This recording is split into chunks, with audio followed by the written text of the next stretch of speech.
What is up, guys? Welcome to the stream. This is the first stream I've done it's been a long time. I think it's been over a year since I did a stream on this channel, so bear with me. There might be some technical issues. Definitely don't have everything figured out. The last time I did a stream, I was actually on my MacBook Pro, and it was like a 2011 MacBook Pro, so that thing was chugging. It was having trouble keeping up with everything. So hopefully now my new computers will be a lot better and can actually do some streaming correctly, because it definitely was bad last time. But yeah, so this is the stream. You guys can see I'm going all out Grubhub because guess what? I'm reactivated. If you guys haven't checked out the video I posted about getting reactivated, the whole process of that, it was definitely a process. But it is exciting to be back and to be able to work Grubhub. And, you know, even though I've been saying lately it hasn't been the greatest, obviously not having it was worse, because there's times when I want to work it. So definitely good to be back. And I'm excited about it. Obviously, look at me. Look at all this Grubhub stuff. That's my old bag. Oh, sorry. That's my old bag right there. That's my new bag. And then there's even newer bags now, because guess what? Now Grubhub has gone orange. So that's interesting. We're actually going to talk about that a little bit, the color change and stuff. But yeah, basically what I want to do today is I want to start doing more streaming. So I'm going to try to give this kind of like a test, give this a test run through, see how everything works out. Because there's definitely, you guys can't see it, because I'm sure all you guys see is just like, oh, this is me on a camera, right? It's easy. There's like, I feel like I'm running a spaceship back here. There's so many things going on behind the scenes. 2 screens, one's a split screen. So it's kind of crazy doing these streams. So it takes a lot to make sure you're doing them right. So hopefully everything works out right. But basically what we're going to talk about today is I just wanted to take questions from anybody. So if you guys have any questions, I've been working Grubhub for 4 years, actually about 4 years, because then I got the 5-month time frame where I could not get reactivated. So it was like 4 years up to that. So I'd be moving on 5 years if they hadn't deactivated me. But you know what? That's just what happens. But yeah, so I kind of want to talk to you guys about any questions that you guys might have. I do have some questions written down that I can answer. I've been getting comments for the past years I've been doing this. A lot of questions that people ask over and over. So obviously those are the frequently asked questions. So I wrote some of those down so I could at least talk about that. If you guys don't actually have questions, maybe I can go over some stuff that can help you guys as Grubhub drivers or just delivery drivers in general. Doesn't have to be Grubhub, but I mean, obviously, you know, today we're going all Grubhub, baby. So definitely going to talk about some of the big issues with Grubhub. But yeah, if you guys have any questions, let me know in the chat and I will try to answer whatever I can. But yeah, let's go ahead and get started with probably what is the number one question for anybody who's looking at working Grubhub. How much do you make? I mean, that's obviously the big question. Everyone asks how much you make working these, because obviously if you're gonna work a job, that's what you care about. So I would say that question is obviously, it's hard to answer because it depends on if you what area you're in, how much you're gonna work, you know, how well you're gonna work those areas. So those questions are always kind of hard to answer because they can be different based on where you're working. But I would say in general, if you're in an area that's decently good, and of course this has kind of changed. If you watch any of my videos, you know that I've said that lately Grubhub has not been paying as well. So some things have changed a little bit. But I would say usually you can count on $15 to $30. And again, that's not like counting stuff like, I don't know, New York, California, places like that where the pay is really high. You might have a different experience out there, especially because there's some different laws for places like that. But I would say on average, for anybody who's wondering how much you make, it's usually somewhere between 15 to 30. It really depends on your market, depends on how many orders you can get in, depends on what time of the day you work. All that kind of stuff plays into it. So that's why it's so hard to give a set answer for that. And that's why everyone has to say, like, you can make, or even Grubhub, like, you can make up to, you know, $25 an hour, which I think that's what they say on their website, when I would actually say there's been times I've made more than that, but 25 is a good mark for people. So that's definitely what I would say is what you should expect, probably $15 to $30 an hour. And you can probably expect that to go, you can get higher up on that chart the more you work it and stuff. So And then the next question people usually ask is, when is the best time to work? And then what day is the best to work? Those are kind of the same type of questions. And obviously, the best time to work, you could kind of put this together. That's going to be lunch, dinner. Those are the two biggest times to work because that's when people are going to be ordering stuff. So some places you might be able to get breakfast if you actually want to do breakfast. I never want to do breakfast. I am not a morning person. I'm a night owl. I like to do those late night orders. Actually, in my area, just a side note, another celebration, Grubhub is now open till 11 p.m. in my area. It was closing at 10, and I am so pumped that they're actually going to be open for another hour because that makes a big deal for my wife goes to bed earlier than me, and I always used to like to work because the old area I was in was open till 2 a.m. So it's so nice that now it's up open till 11. I'm hoping they keep pushing that up. But yeah, those are not the best times though. So the best times to work are definitely lunch and dinner, but obviously you can only work that so much. It's usually going to be something like 5 until 7, maybe till 8 if your area is pretty busy. So it's probably going to be 3-hour windows of 5 till 8, and then lunch is probably somewhere around 11 to 2. And of course, at the beginning of those, the 5 o'clock to 6, it might be a little bit slower. Same with the 11 to 12, it might be a little bit slower. But that's the best time of the day to work. And then obviously, the best days to work are going to be obviously the weekends. Saturday, Friday, Sunday is kind of hit or miss. Usually Sunday's pretty good, but sometimes I feel like it can be like not so good. But yeah, it's definitely, it's just what you would think. It's going to be lunch, dinner, and the weekends and stuff. And then another thing to look out for that, when you're looking at what days are going to be the best to work to make the most money, it's going to be days where there are big things going on. Super Bowl Sunday, things like holidays going on, St. Patrick's Day. If you live in an area where there's like a big event in your stadium, or if it's a big music concert, it's going to be there or something. Those kind of things can be where you can make a lot of money because people, on Super Bowl Sunday, they're going to be watching the game. So guess what? You're going to get a ton of pizza orders, a ton of wing orders, like all those kind of things. That's what you'll get on those days. So definitely look out for those. Of course, there's the downside of the fact that then you have to be working instead of enjoying those things or the holidays. So, I mean, it's a give and take. But sometimes that can be really worth it because there's been days, I think I worked a Super Bowl Sunday. I believe it's Super Bowl Sunday, and I made like $35 to $40 an hour. It was like one of the best days I've ever had, and it's because it was a Super Bowl Sunday. I've had a similar experience with St. Patrick's Day. St. Patrick's Day I've worked before, and that was super great. So those are definitely the best times to look out for so you can make the most money. That's what we're all trying to do here, is work to make the most money. When you're working for yourself, you really got to find those ways to figure out what's the best way to use your time efficiently doing this. So that's what I would recommend there. But yeah.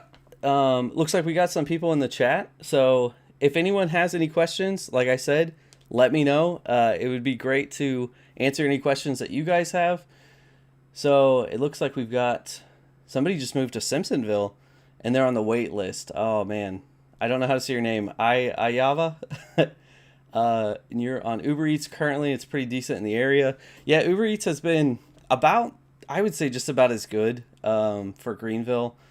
At least, I don't know how it is for Simpsonville, but they've been just about as good as Grubhub lately. Grubhub used to be a lot better, but it does seem like that's kind of changing. But yeah, hopefully you get through that wait list on Grubhub, because I don't know if you've seen my old video. I was on the wait list to move to Greenville from Columbus, Ohio for an entire year. So they can be pretty slow with that. So hopefully they move quickly with that for you. Robert, we got you in the chat, and we got Kim and Alan. And let's see, we see somebody said, or this same person, everyone keeps promoting Bite Squad in this area, but it's awkward getting set up for it. I wonder, when did you try to get set up for that? Because I've heard that Bite Squad actually changed the way that they were, because they used to be a W-2 company. As far as I know, Bite Squad is now a 1099 company. So that's something to look into if you haven't. Try to set that up recently, because that might be easier now. I've never done that. I think I probably will get set up for Bite Squad at some point. I've heard there's another one. I can't remember what it's called. That's apparently pretty big here. Skip the Dishes or something like that. Or that might have been what it was before. I'm not exactly sure. But yeah, I do think that they have now moved to 1099. So they're a job that you can do on top of all these. So that's pretty good. We got, please Alan says, please explain how to deduct phone bill from taxes. That one is a kind of confusing question. Um, that's where I always have to be careful because I'm not an accountant, so you guys have to look up this your own information yourself. None of this is accounting advice or financial advice. I just do my best to try to tell you guys what I understand. This one's a little different for me. I would know personally, but because I actually use my phone mostly for other businesses I don't usually deal with that. But I do know that you can deduct it to a certain extent. I just don't know if you can deduct the entire thing or if you can deduct just part of it. And I think there could be some differences depending upon for state tax for that and for federal tax. So I guess I would just say maybe talk to an accountant about that, because that's not even something I could really look up exactly and tell you, because I know there are some differences with that. So your area specifically, you'll have to figure that out with an accountant, or you could use something like TurboTax or something like that. They should be able to tell you what to do with that. But yeah, that the phone one is definitely a little bit more confusing. The rest of the tax stuff is a lot more straightforward, but trying to figure out what you need to do with stuff like your phone, it's confusing because you use it for personal and for business. But that's, as far as I know, that's what you got to do with that. Um, Jeffrey asks, what part of Ohio are you from? I'm from Columbus, Ohio. What part are you from, Jeffrey? I was born and raised in Columbus, Ohio. I'm actually wearing Ohio State shorts right now in Greenville, which is Clemson country. So they don't like that very much here, but you know what? I don't like the Clemson very much either. So but yeah, I was born and raised there, lived there until 2019. So I went to college in Tennessee and lived there for a time, but mostly Columbus, Ohio. That's where I'm from. Let's see what else we got. Again, bear with me because some of this stuff, my screen's not big enough. I probably need like 3 screens to do some of this to like keep up with chat, but I'm working with what I got.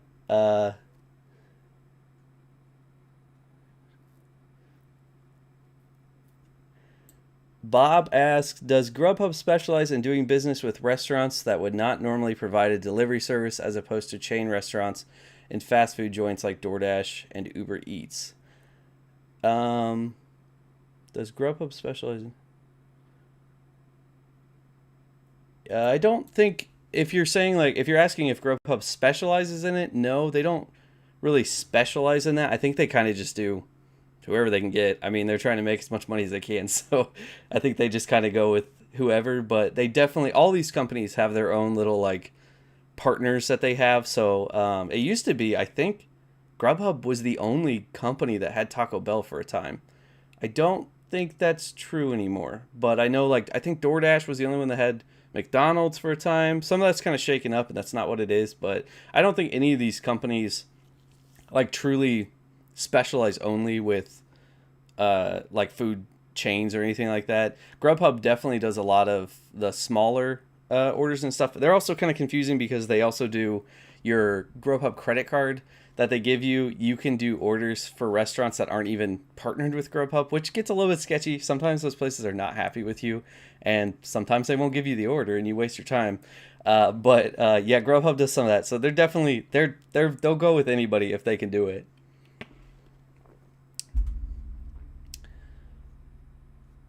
I'm gonna see if, it's kind of hard for me to tell. I'm gonna try to play some music in the background, but bear with me because it might. I don't know how loud it's gonna be. Let me see if I can get to work right.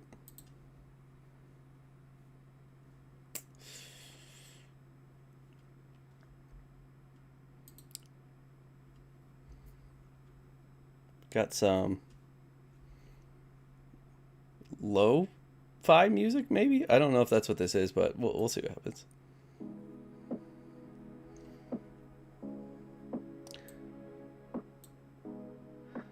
I don't know how loud that is for you guys. It's loud for me. I can't tell this.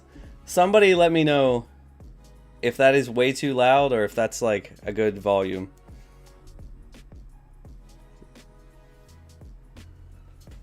All right, so let's see. We've also got, sorry. Let's see. We got some other questions. So,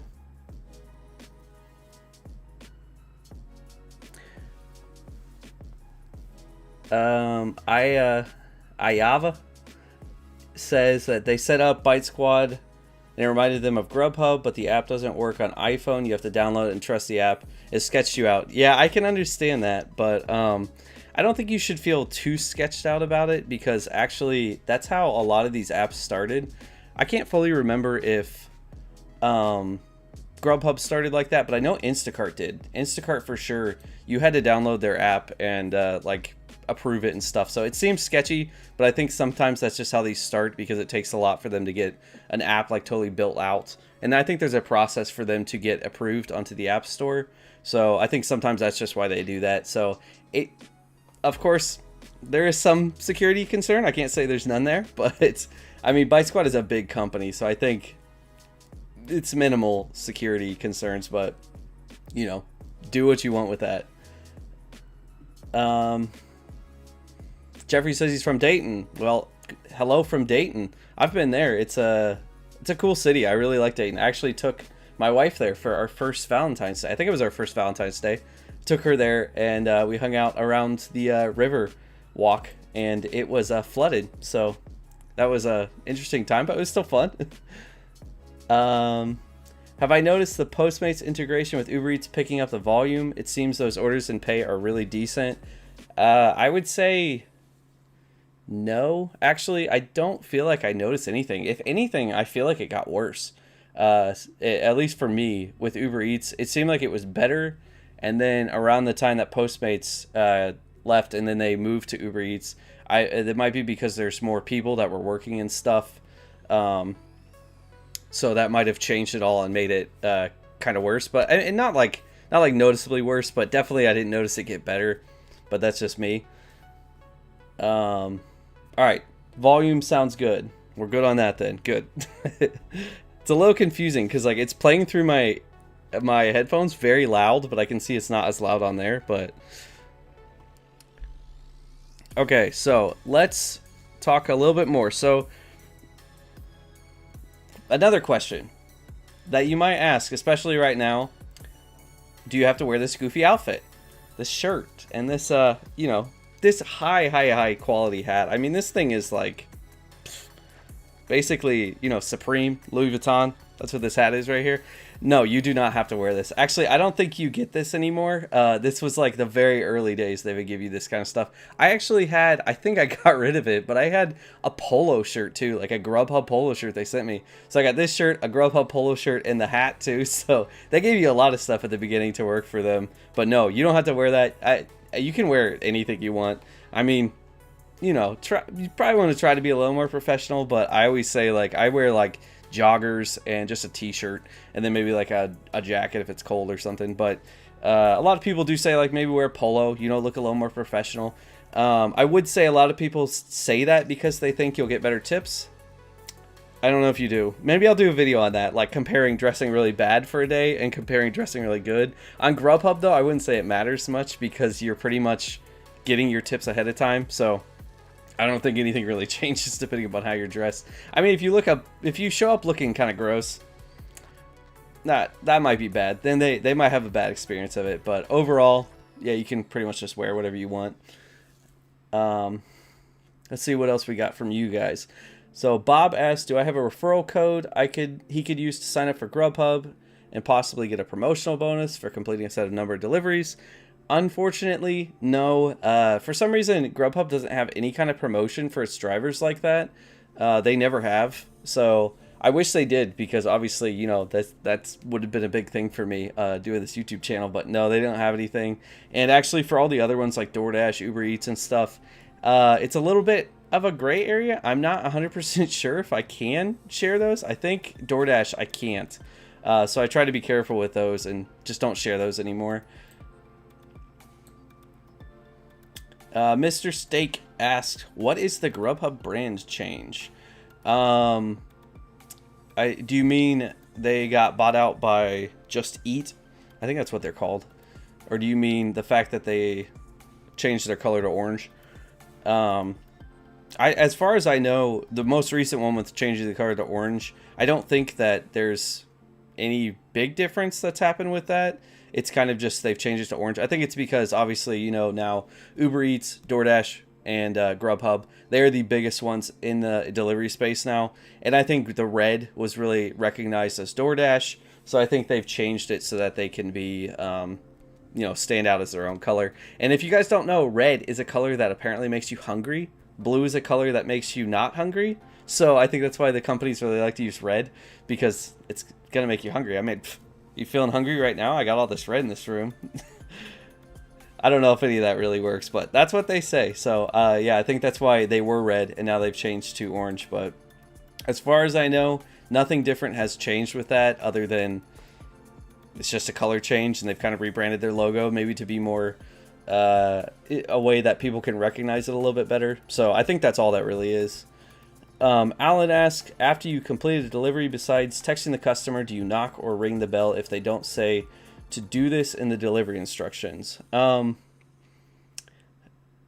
It depends. If it is a no contact order, I would usually just text them. Don't usually have any problem with that. A lot of people leave messages that say things like don't knock, please don't knock, because like they have a child sleeping, or you know, whatever the reason is that they don't want to be disturbed. So usually I kind of steer clear of that, and I just don't knock, just to make sure that I don't cause any problems. But there is one time actually that I will knock, and that is if I'm leaving the order and maybe somebody's kind of hanging around and watching me leave it that's not the person that I'm delivering to.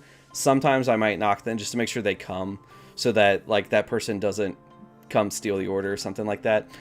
Not that they probably would, they probably wouldn't, but you know, of course, it's always just one of those things. I'm trying to be careful. I don't want them to come take it and then they say, oh, you didn't drop the order off or something. So that's probably the one time I would, if they didn't say to actually knock. Let's see.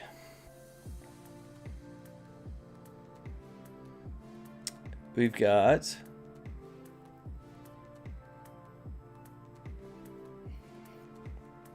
Billy says, I made $337 so far this week on Grubhub. I live in a great area for it and have not worked too many hours. I enjoy it. That is awesome. How many hours is that you've been working in? What area, if you don't mind sharing that? I always love to see like what kind of areas things are doing well.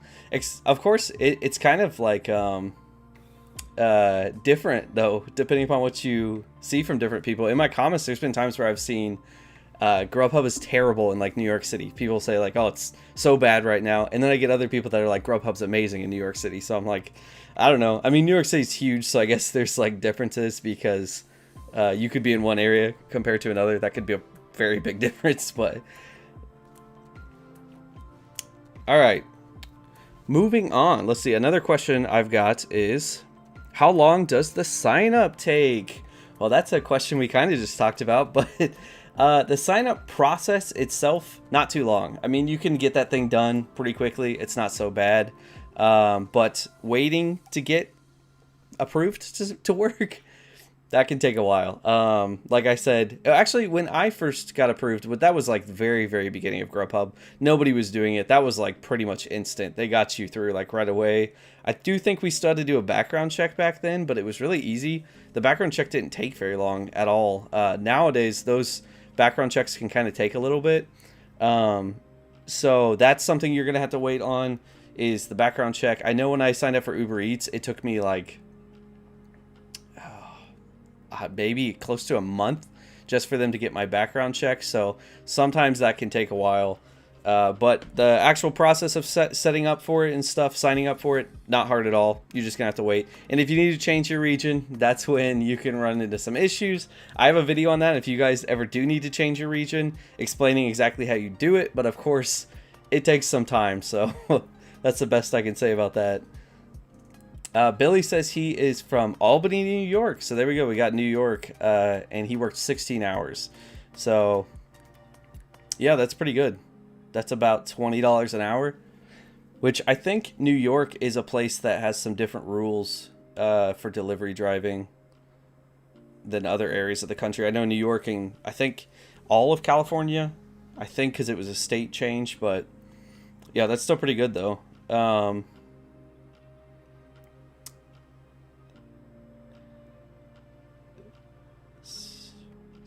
Ayava.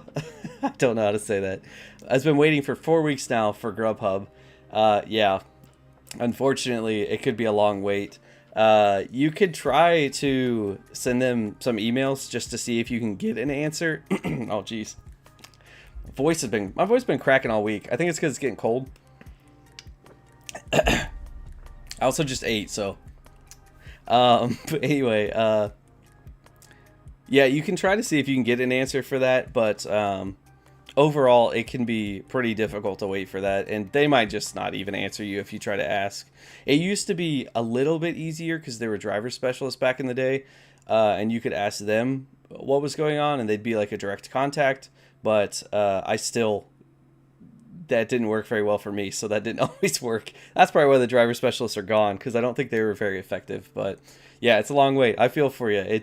Hopefully they get it done soon, because man, it does take a long time for them sometimes. Alan asks, a little off topic, but am I still battling cockroaches? Let me look around, see if there's any around here. Actually, not as bad. If you guys haven't watched my videos on how we're fixing up this house, we bought this fixer-upper. It was definitely infested with cockroaches. A funny thing about that, I'll just talk about this real quick. We realized that the house had probably been bug bombed before we came, so all the bugs were dead. And then when we moved in, of course, all the eggs start to hatch, and then the bugs take over again. But yeah, actually, it's gotten a lot better. I've done some things. I posted on my Instagram, actually, all the stuff I bought at Home Depot to fight them. Definitely has done a good job. But a funny thing was when I did a live stream for GigTube, if you guys watched that live stream, there was actually a point where a little tiny cockroach, like ran across my desk in the middle of it, and I was like, you probably didn't notice because I didn't say anything, but yeah, so still battling them a little bit. Hopefully they don't pop up right now, but Billy says, I waited almost a year when I applied July 2020. They responded May of this year. Whew. Yeah, that can be a long time. Was that for just getting signed up at the beginning, or was that for changing your region? Because if that's, I mean, I guess, yeah, you could be on the wait list. So, man, that was a long time. I'm sure in New York, you probably got a lot of people working, especially in 2020 when a lot of people were leaving the city, maybe moving to the outskirts and stuff. And I probably got really busy there. All right, so next question we've got here. Do you get delivery bags for free? You see all these? I believe so. Now, that's the thing. I'm not exactly sure. If anyone just signed up, did you get a bag for free? Because I do kind of wonder if they're changing that. A lot of the delivery driving companies have started to change that. So, I got it for free. And then actually I had this one. This one is very old and worn out. I don't use that anymore. And I sent them a message and said I'd been there for like 3 years at the time, and could they send me new bags? And they did. They sent me these 2 new bags. So you do get bags for free as far as I know. But I think it might just be your first bag. And I know they do have a store to buy bags, and it's like $20 for that bag, I think, which is a nice bag. And if you do have to buy a bag, that actually will be tax deductible too, so make sure you keep track of that. I got Alan saying yes, they signed up 3 months ago and got a free bag. That's great then. Is it? I guess you probably didn't get the orange one. I wonder if the new people signing up get the orange one. I've thought about sending a message and just saying like, hey, can I get the new orange bag and maybe a shirt and a hat and a new sign, or I'll just see what they can give me.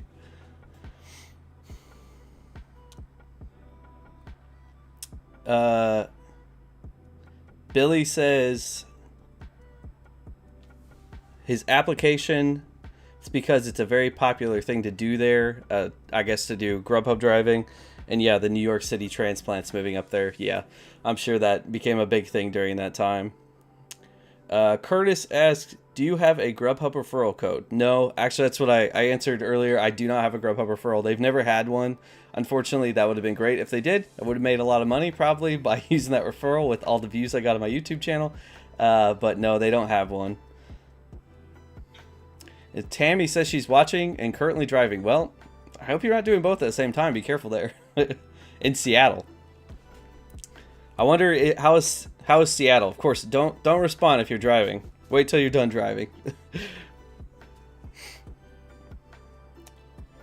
All right, so the next question, this is probably a pretty big one too. We already had a question about what to do with your phone. Is that tax deductible?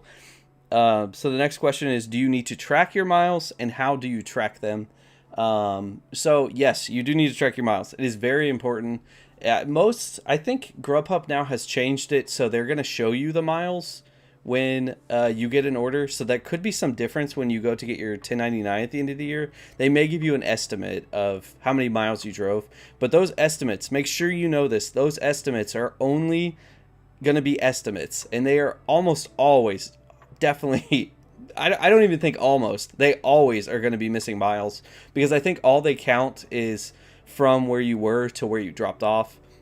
So you definitely don't want to go by those estimates. You want to make sure that you track your own miles so that you can get the most tax deduction, because if you guys don't know, the tax deduction is huge. It is something like the standard mileage deduction is, I believe, 0.56 or 56 cents per mile that you drive that you get to take off your taxes, which probably works out to be something like maybe if you pay like 25% in tax, which actually you'll probably pay a little more than that because you have to pay self-employed tax. It works out to be something like what is that, like 8 cents per mile that you'll save in actual tax money you would have to pay. So it's a big deal. So make sure you definitely track your taxes, or track your miles. And how to track them, I would recommend using the app Hurdler. I actually have a link in the description of the live stream. I think it's in there. If you guys want to download that, it's a great app, and you can use it for free to do certain mileage tracking. They also have offer stuff too that you can pay for, where it's like they'll help you with doing your taxes and stuff. So I think that's kind of like a TurboTax, but it's like their thing. So I definitely recommend them. I really like them, and you can do different ways with them. You can do whether they track your miles automatically, which is confusing for a driver because you can't put in like, I mean, unless you're going to like this McDonald's all the time from your house or something, maybe they could like automatically track that. But usually you're going to have to go in and manually say what was trips, or you can do what I do. I just wait till the end of the day. I reset my odometer for the trip, and then I wait till the end of the day and I put in the amount of miles that I drove that day for whatever company it was I was working for. And one of the things I really like about Hurdler is they let you divide your businesses, so you can actually track your DoorDash miles, your Uber Eats, your Grubhub, so you can track all that stuff separately. And I run other businesses too, so I can track all that stuff right into one app, which I love that. You can also track any expenses you make. So let's say you buy like a phone mount, phone charger, things like that, or Grubhub bag, things that are specifically like for your car to do that work. You can track those expenses so you'll be ready at tax time. So I really recommend Hurdler. I really like that app a ton. It's great. So that's what I would recommend there. And yeah, like I said, you can do multiple ways. You could just write down on paper. I used to just have a note in my phone that I would just track my miles throughout the day. Of course, I think Hurdler is much better. That's why I do that now. So that's what I recommend there. Let's see what else you guys got. Does Grubhub offer bonuses? I've been doing Grubhub for a month and was wondering if they offer any bonuses. Grubhub's a little strange with the way that they do it. If you're used to DoorDash, where they have like peak pay, and they will have like the peak pay times and stuff, Grubhub does have that, but it is not like something that you'll see. It's not something that you accept. It's kind of just built into the app. So during the busier times, they'll raise the price just because it's busier, but you won't even know that that's a busier time. So it's definitely different than the way other apps do it. But they do also offer bonuses every now and then. There was a time they were doing them a lot, but they don't do them as much now. And I mean, I've been deactivated now for 5 months, so I guess I'm not exactly sure what they're doing with bonuses, but since I've been reactivated, I haven't seen any. So, but they will do them every now and then. And how do you know when there's a bonus? That's a good question. Because in the past it's been really difficult to know exactly. Sometimes it'll pop up as like a notification on your phone. Sometimes they'll send it to you as an email. I think now they have it so it's supposed to show up in like your earnings page or something like that. Let me see if I can look at it. But Yeah, I think it should be better. But of course, if you've watched my how to use the Grubhub app video I made, there was some times where they had stuff in the app that's like supposed to show you those bonuses, and they did not show you anything. So I think this is it. So if you can see there, let's see if this thing can focus. Focus. There we go. See the missions? I think that is where you'll find that, and that's in earnings. I've made $0, guys. I'm doing great this week. That's, I guess it's because it just started. Yeah. But yeah, I think that's probably where they'll show the bonuses now. But again, I haven't seen them, but I have been deactivated for 5 months, so I'm not exactly sure what they're doing now.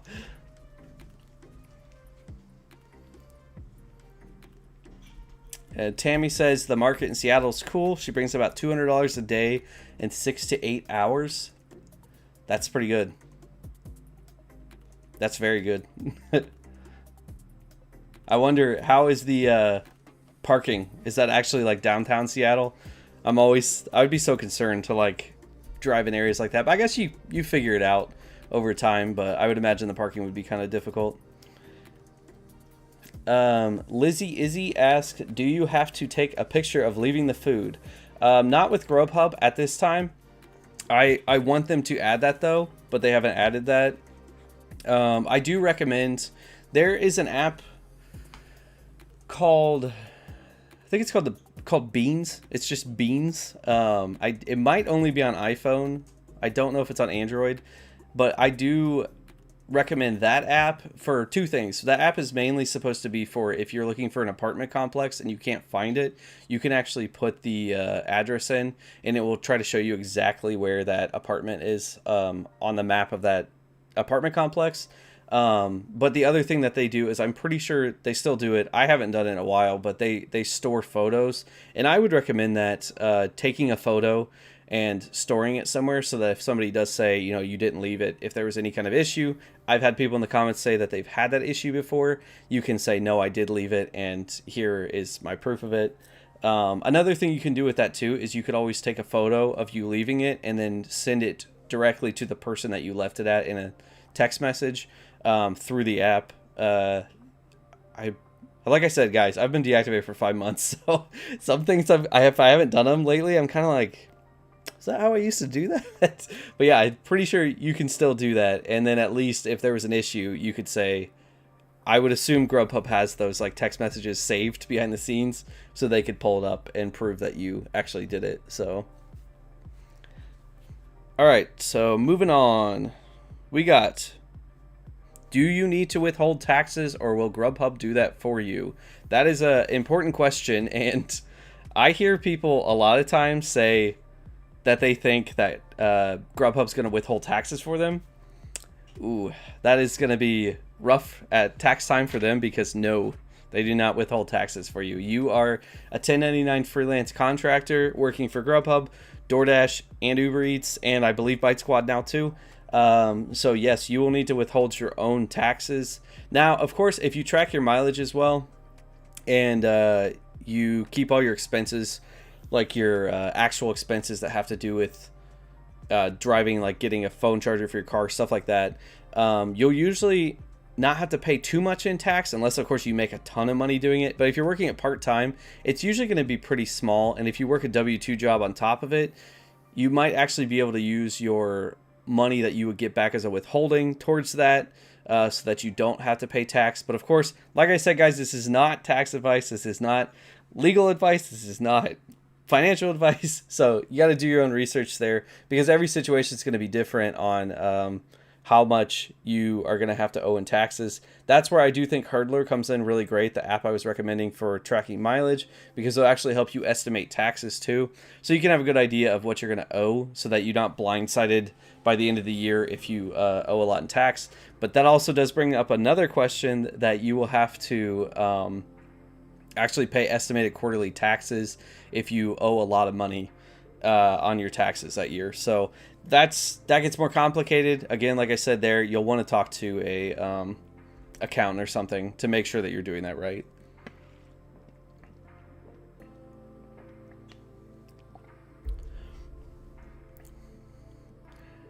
Lizzie Izzy says, have you worked Grubhub since being reactivated? Yes, I have actually. And you guys will see that very soon.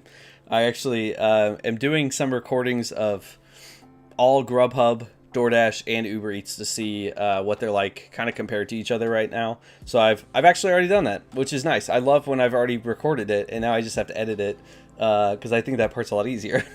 But yeah, I've got those recorded and ready to go. So those will be coming out over the next weeks. So stay tuned for that. Definitely some interesting results too.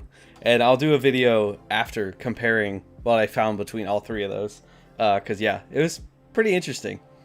Also, I had a very, very interesting day on Grubhub too. So yeah, definitely stay tuned for that one. I don't want to give away too much. All right. Do you have to hand the order to the person? This is definitely a question that has changed a lot over the last year. Since 2020, it used to be before the pandemic and everything, it was all basically you hand the order to the customer. There was like no dropping it off unless they weren't there. And if they weren't there, a lot of times you actually got the food. If they never showed up, I got food a lot back then because it wouldn't say to drop it off. I don't know why. I don't know why it didn't say to like leave it at a door or something. But they didn't. So you get free food a lot, which was really nice. But yeah, now you'll have to usually just leave it at the door because most people, at least in my opinion, most people have said like no contact. They just want you to leave it at the door, which is very nice because it really does make it a lot quicker to do these deliveries. You don't have to wait around for somebody and stuff. Because back in the day when you had to wait for every person, there were people who would just take forever to come get the order. I don't know why, because they'd be in the house. I don't know if they were like doing something and they needed to like, I don't know, maybe they weren't dressed. Who knows? But there was definitely some issues back then and you had to start like a 5-minute wait timer and stuff. So it took forever. So it is nice now that most of these orders now have been no contact and you could just drop them off and then just text the people. But yeah, you will have to hand it to people from time to time. My next question is it hard to find houses? That is a big one, actually, and that's a big one that when I first started Grubhub, I really wondered, because you can think, you know, you're trying to find addresses, and if you live in an area that's rough, like where people don't have their addresses out, it can be tough. And I would say there's two sides to it here. When I used to live in Ohio, I worked in mostly neighborhoods that were pretty new, and their addresses and stuff were easy to see. Wasn't hard at all. Usually really well lit. Usually, you know, street lights, stuff like that. But now that I've moved to Greenville, it is hard to find addresses. Sometimes it's nice. Sometimes it's not too bad. But there are a lot of times where houses are just not lit up at all. Sometimes I can't find their address anywhere. And I usually have to make sure I ask as I knock on the door, like, you know, is this what's your address? And make sure I actually verify. Because, you know, if somebody comes knocking on your door with food and it's like, did you order this? I mean, I wouldn't say yes if I didn't order it, but there's people who would probably say yes, take that food. So, yeah, it can be difficult to find addresses, especially apartment complexes, but that's why I would recommend that Beans app because it can be really helpful in finding addresses. I hope that Grubhub gets a little more better with the way that they do their addresses and stuff. Uber Eats is fantastic, usually. It's fantastic with finding the actual address. It even shows you like the houses on the map, so you can specifically know which one is which, and then, okay, well, this one is here and I'm here, so that's that one. So I hope Grubhub gets a little bit better with that because it can be difficult, especially at night, and that's usually the times that I work are usually later, especially right now when, I mean, what, like 5:30? It's like almost pitch black with daylight savings time happening now, so yeah, it can be tough. Use your brights as much as you can to look at the addresses.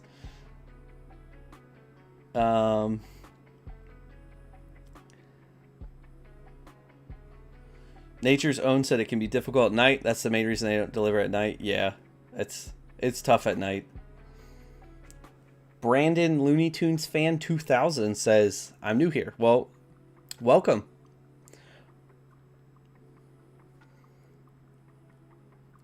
I'm just gonna start Aiva. I'm gonna start calling you I because I don't know how to say it.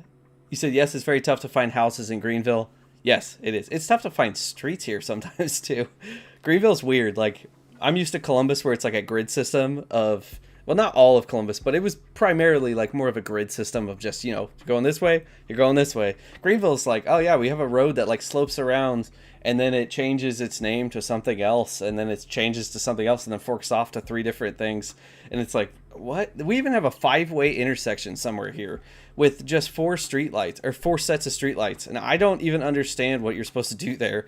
Every single time I go through, I feel like I'm going to die. But yeah, it can be difficult to figure that out. I said they delivered to a barn yesterday. That's an interesting one. Was it like a barn, like somebody was working at, or is that like where somebody lives?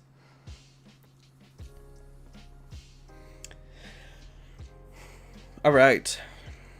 Next question. Do I know how much each order... Sorry, I wrote these questions. I can't even read them myself. Do you know how much each order is paid before you accept it? This is something that I think Grubhub is far superior on with all the apps. You know how much you're going to get paid before.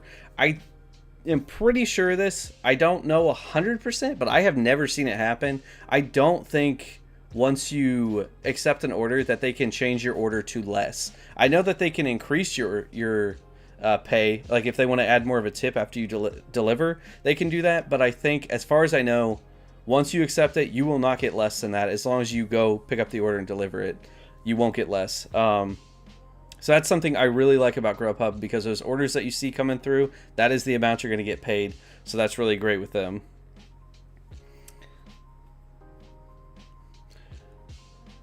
I says it was a barn turned into a house.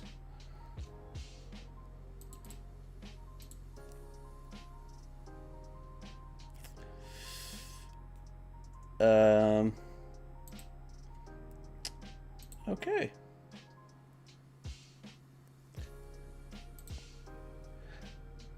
Sorry, guys. We got some bad people in the chat. I'm gonna try to block them.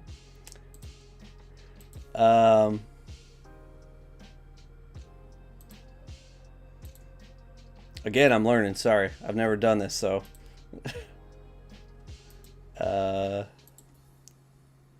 Okay. So it was a barn turned into a house. That's interesting. Was it like a nice? Did it look nice? I mean, I know that they use barns for, like, you know, wedding ceremonies and stuff. So did they do a good job, or was it like sleeping next to a horse or something?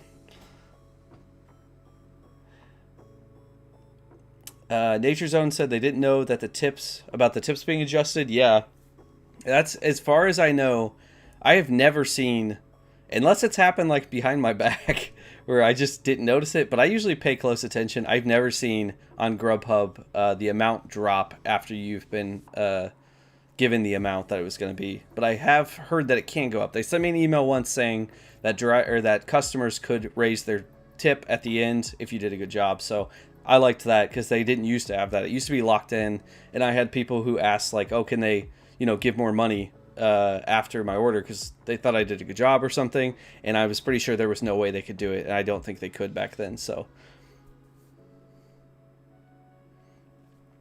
I says Uber Eats makes her nervous, or sorry, I don't know if you're a her. It's a picture. I think it's a picture of a girl. Uber Eats makes them nervous about the pay, but I've yet to see them lower the tip yet, thankfully. Yes, actually, when I just did my Uber Eats video, I was a little nervous about that, because it got frozen, because they say that it'll be updated within an hour. And I think something was going on with the app, and it had been past an hour, and people that I talked to and were like super happy, my tips didn't come in for them. And I was like, really? I can't believe they screwed me out of that. But no, they eventually did come in later, and I did get all of my tips the day I worked. But I don't think, I can't remember. I don't think I've ever had anyone take away a tip on Uber Eats, but it seems like they could do it so easy. Like, if they want you to come out to an area that's really far away, they could be like, yeah, $50 tip, and then take it off. So it does make me nervous, so I like that about Grubhub. Uh,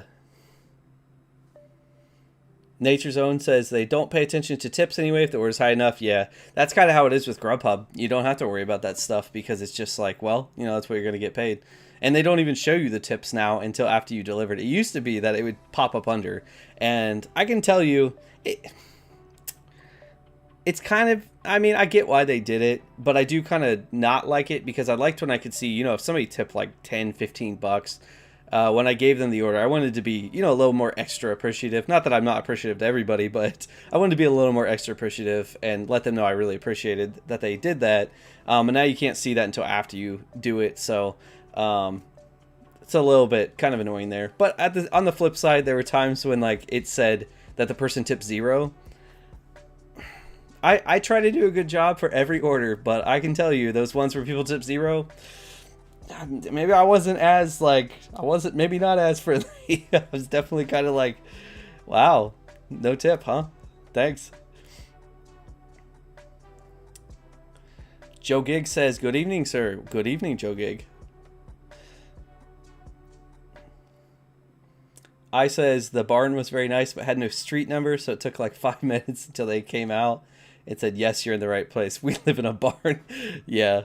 Those are the awkward moments when like you can't find a place and you've got to like try to contact people. Alan, after you deliver and leave, how do you handle text from customers saying that they're missing an item? Oh, this one it hurts me a little bit because I feel pretty bad about a delivery I just had. I forget if it was Grubhub or if it was DoorDash. I think they do have. No, actually, I think all 3 of those, you do the same thing. You just tell them that they need to contact Grubhub, Uber Eats, or DoorDash, or whatever the company is. I don't think there's anything you can do at that point. If the order's done, there's nothing you can do, which is good because there's times where you might already have another order and they're calling you about it, so you're already working on another order. But I did just have one like that where the people were so nice to me. It was Uber Eats, actually. Now I remember. It was Uber Eats. And they were so nice to me. And this is where I was more concerned because they can take away the tip after. But they were real nice to me. And it was like a big tip. I think it was like 12 bucks or something. And it was a McDonald's order. And McDonald's forgot like 30 chicken nuggets that they ordered in their meal or something like that. It was a lot of food to miss. And the thing that made me more upset is when it said on the app like they forget food a lot, so I was kind of more worried about it. And I asked because it said like confirm with the restaurant, so I said, is everything here? And the lady was just kind of like, I mean, yeah. And I'm like, okay, I mean, yeah, I guess I trust you then. And then of course I get there and yeah, they're missing tons of their food. So it's always rough because they're gonna call and then they don't know what's going on because they're like, well, why can't you just go get me more food? And it's like, well, you know, it's not your fault that the restaurant didn't have the food, but they kind of think it is. And it's a hard situation. I always feel bad when that happens. But yeah, I think the best thing you can do is just tell them they got to contact the company. I usually try to say they'll usually will like refund you or send somebody else. That kind of does make people feel better. So, but yeah, that's a tough situation.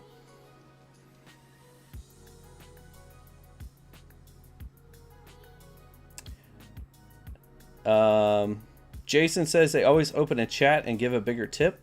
Is that as a customer that you do that? That's awesome. I wish there was more people like you. There's a good amount of people that give good tips though, I will say. But there are a good amount of people who don't tip, but I guess you just don't take those orders.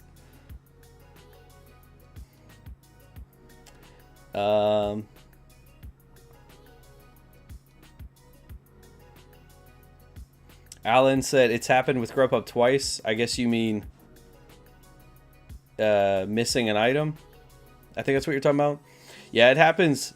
It happens a lot especially with if you're working later night and you're getting like Taco Bell, Grubhub, Wendy's, places like that. They forget stuff a lot.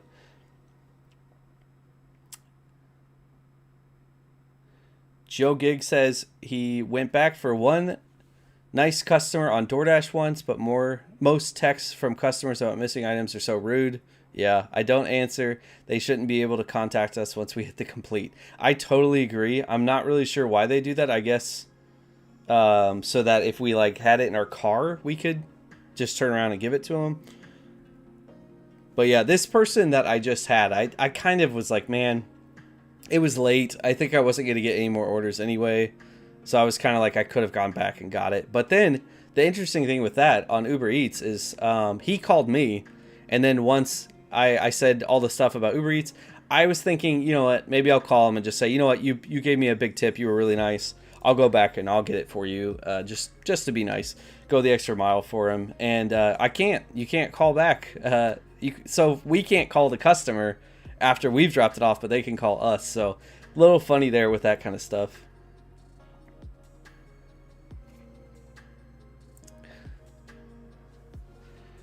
All right. So next question we've got is, do you need a shift to work? So this is specifically about Grubhub.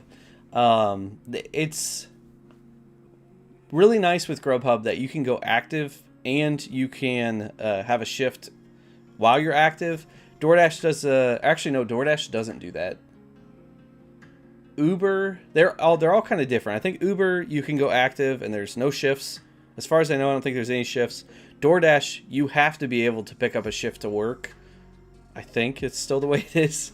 That's how it was. Because I remember there was times back in the day when I would try to work DoorDash and there were no shifts. So it was just like, well, I can't work. So that's what it was.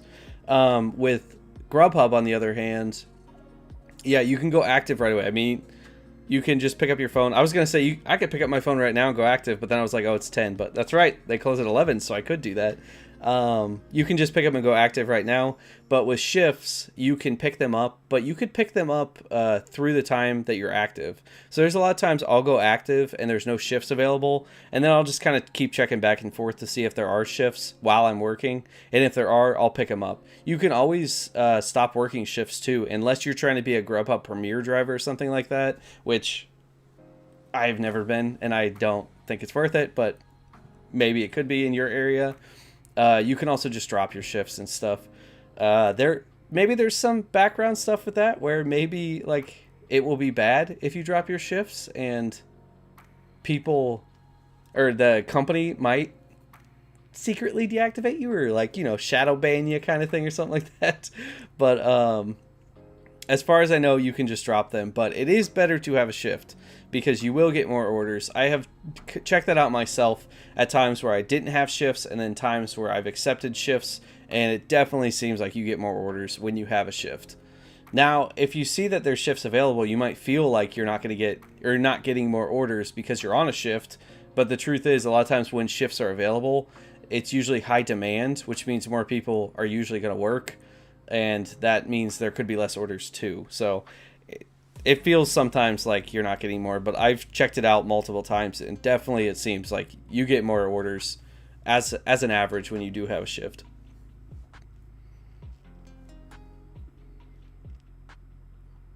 Let's see.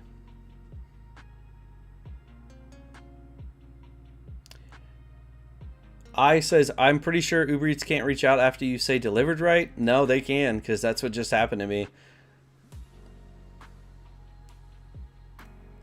I don't get why they do give them the option for that. I guess, like I said, it's probably just so if you have something in your car, you can turn around and give that to them if you forgot to give it to them. Oh, Joe Gig says, I believe Uber Eats gives the customer 10 minutes to contact the driver. That makes sense. So they can't just like, you know, you work for dinner that day. They call you at 2 a.m. and they're like, hey, I'm missing my French fries. What are you doing? Give me my French fries. But I do agree with you too, Joe Gig, about rude customers. A lot of the times when we're missing items, that people are pretty rude about it.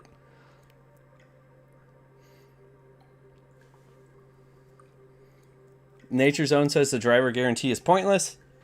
Yeah. It wouldn't be pointless if it was if you're active, you get paid $10 as an average. I really wish they would do it that way. So if you were active for like 7 hours, you'll earn a minimum of $70. But no, they don't do that because the way that they do it is I think you have to maintain 80%. I'm talking about Grubhub specifically. You have to maintain, I think, 80%. It might even be higher now of acceptance rate to be able to get that guarantee, which you'll be driving crazy orders if you do that. So at least in most places. There used to be a little bit of a trick to it because it would be daily for the Grubhub guarantee. So technically that would start at midnight. That would be the next day instead of it being, it went till 2 when that market closed. And I actually, at the very beginning, there were some times where I like to work 12 to 2 too.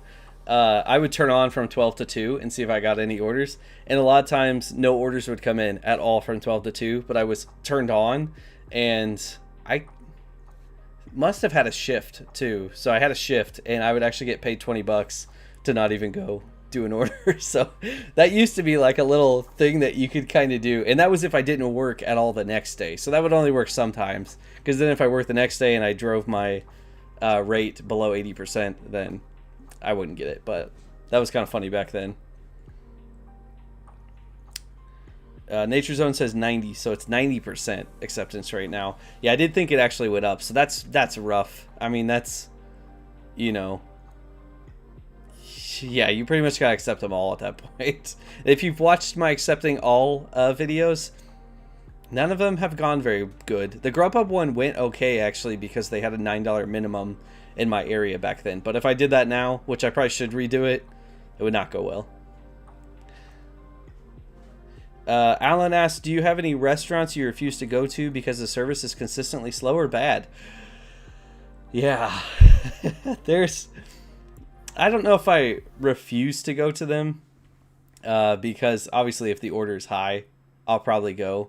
But yeah, there is one Indian restaurant downtown here. I won't name names, but man, they are slow. And they take so long to get the orders ready. And of course, they're one of the places too that you're like, how long is it going to take? And they're like 5 minutes. And then you ask 20 minutes later, they're like 5 minutes. It's like, come on. There's literally a Seinfeld episode like about that where they're waiting for a table at a Chinese restaurant and they keep saying 5 minutes. It's like, yeah, that's what they do. So, yeah, I don't refuse that place though, because I do get pretty big orders there and I'll take them. Sometimes I pay the price though, and it ends up being that big order is just basically like if I was working and taking smaller orders because it takes me so long to get the order. But yeah, other than that, I don't think there's any place I refuse. Maybe there's one place that I'll refuse at a certain time of day. It's a bar that is actually like a club at night, which is weird because it's not really set up like a club.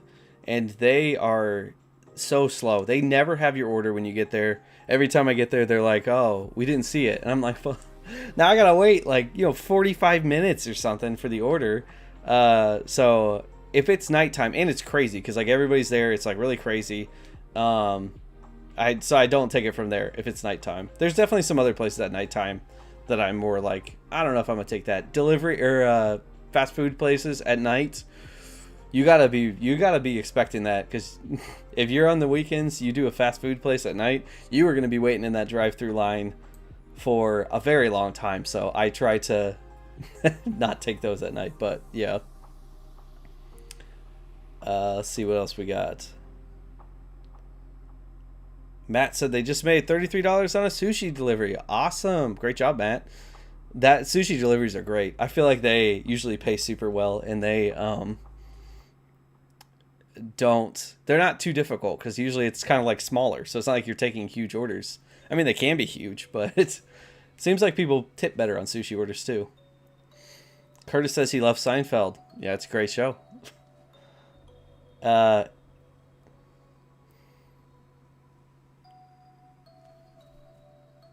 Ibrahima, I don't know if that's how you say that, sorry. I don't know what's worse, getting no orders at all or getting constant bad orders. Yeah, that's actually, I would say, here at least, between two different apps. Uber Eats is one of those places that here I feel like a lot of times you get no orders at all. But then when you do get orders, you get a lot. Or you get like high paying orders. But a lot of times you're sitting on Uber Eats doing nothing because there's just not enough orders here. And then DoorDash is like the opposite. They're on the other spectrum there, where it's like they have so many orders coming through, but they're so many bad. I mean, probably 75% of the orders are $3 or $4, which are instant rejects. I wish you could just set up an instant reject for that. Those should never come through in the first place. I don't know why anybody's taking $3 or $4 orders. they really shouldn't send that. That's one of my gripes with DoorDash. They should have a lower base there, but I don't know. Yeah, that's a tough question. Which one's worse? Probably, honestly, DoorDash with that, because then you're constantly having to be like, here's an order, reject it. Here's an order, reject it. Here's an order, reject it. Like, it gets so annoying. At least with like Uber Eats and stuff, when it's slow, but you're gonna get bigger orders, you can kind of just sit there, watch YouTube. You know, watch some of the Cheapsters videos.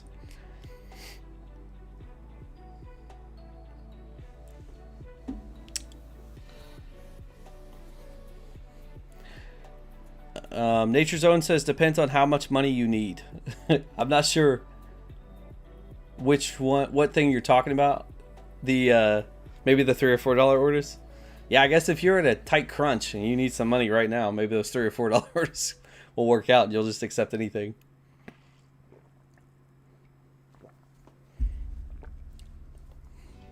All right, my next question is, what is the best part of driving Grubhub?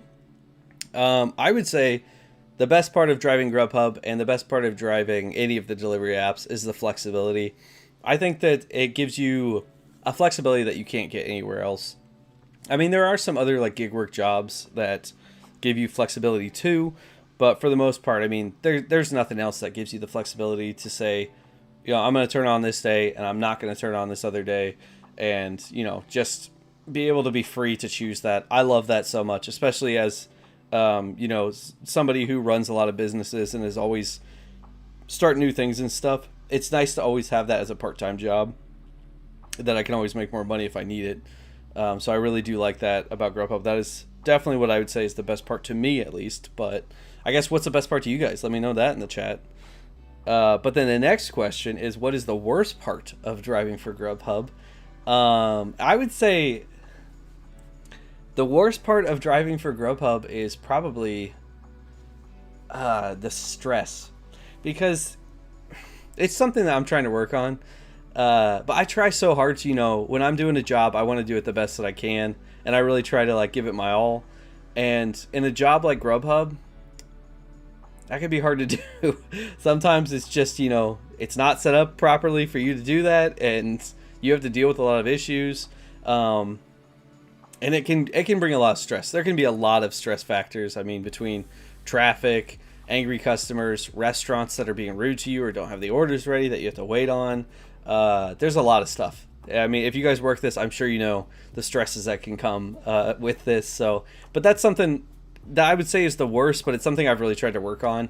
Some days where, you know, I can feel I'm just like my stress levels are rising, and I just say, you know, you just got to take a deep breath and just realize, you know, it's not that big of a deal, because most of the time these days get really stressful, but the next day you won't even remember what happened in that day. So just try to do your best and don't get stressed about it. So, but of course that's advice to myself, because yeah, I'd get pretty stressed at times working it.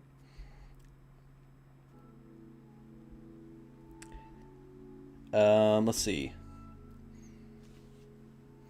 Alan says, I've never had this happen, but I have a fear I'll someday drop a drink or food container and have it spill all over. Has this happened to you? What did you do?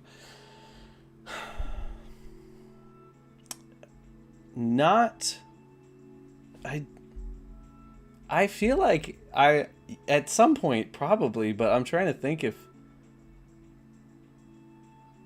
I don't think so, because the harder part with all that, I mean, obviously, you know, you spilled on yourself, you spilled in your car, you've messed it up and you got to clean it. That's a problem. But I think for the most part, if you spill it, what you're going to remember probably is the fact that you have to deal with, what do you do now? Like, you know, if you drop their food on the ground, it's like, well, you don't have their food now. So to me, that would be the worst part, because then I don't know what you do then. I guess you deliver it without that and say, sorry, I spilt your food. I'd probably go back and be like, actually, no, yeah, I don't know what you would do, because you can't go back to the restaurant and just be like, hey, give me more. I spilled it. Like, they won't be happy. So that would be a hard part of it. But there have been times, not where I've spilt something and like lost the whole thing, but I have spilt drinks. For sure, I've spilt drinks like where the lids were not on as secure, or they're just not very good lids, and things leak out onto my seats. Definitely had that happen before. And there was one time actually that somebody's, it was like a wing order. They had put it in the bag. Funny, I can't remember exactly what happened. I think it tipped over and it leaked like all over my Grubhub bag and all over the outside of the delivery bag, or the bag that the food was in. And it was a mess. It was like a bunch of sauce. So I had to clean it up. I think it got on my seats and stuff. I don't remember. Actually, I think I had to run inside and my wife helped me clean it up, but that was a mess. But luckily that didn't ruin their food or anything. But yeah, there's definitely been times where I've dropped food containers, and it's pretty rough when that happens. And you have to, or not dropped food containers, but, you know, had drinks spill on me, stuff like that. Definitely rough. Nature Zone said they did an experiment once with $4 orders to see if they're worth it, and none of them were. All of them were too difficult for their price. Yes, that is actually, if you've watched my DoorDash video where I accepted all orders, where I was scrap man, that's definitely what I noticed. Well, actually, that day didn't go so bad. It was not good, but I was surprised it wasn't as bad. But I guess it's because I wasn't just accepting $4 orders. I was actually getting some like decent orders that day that were like $9 and stuff. But yeah, it does seem like the orders that are usually like $3 or $4, it's not only a matter of they didn't tip you, you're only making $3 or $4. A lot of times those are some of the worst people to deliver to, or the worst people to deal with, and some of the worst places to deliver to. So yeah, that does get rough, because then it just stacks on top of it where you're like, now I'm making nothing and I can't find their address and they're not answering me and they're being rude, and you know, it's just not a good experience. So I don't get why people accept those. I says, worst part of driving is having to turn left on busy roads with no traffic lights. Yeah, that's a rough one. I can't stand when you got situations like that. I try my best to avoid it. I might drive down the road or turn right, then take a left, then take a right, just so I can turn left. Some places, it can be pretty dangerous driving. AKA Woodruff Road. Yeah, I try to avoid Woodruff Road. The other day, I was driving past it before I was going to work, and it was insane. I don't know if you've worked over there at all right now. I think it's Black Friday shopping has started early. I guess to stop people from going out at the same time, but it doesn't seem like it's working because it's crazy over there right now. So I really try to avoid that. Gig Lebowski. That's a funny name. I did 1,000 deliveries on Grubhub, and they gave me $30 to spend in the store. I got the new bag. What? I have done way more than 1,000 deliveries. They didn't give me anything. They gave me a deactivation. They did give me a new bag when I asked for one, though, so I guess that was nice. Bob says, are you free to go online or offline whenever you want, like Uber Eats, or do you have to choose a time slot like DoorDash? You're free to go online whenever you want. If you pick up a shift, you can go offline at any time if you've picked up a shift too, but it will affect your rating. That if you want to be a Grubhub Premier driver, I think that's what it's called, Grubhub Premier. There's also another level. I don't know. I don't even pay attention to those because I just feel like they're not worth it because you have to have a high acceptance rate. It will affect that, but for the most part, no, it's pretty free. It's like super flexible. You can go on and off whenever you want. You can pick up shifts, drop shifts, whatever you want to do. JG says he's back. Yes, I am. You can see. Look at all my Grubhub stuff. Ready to go. Ready to make some money.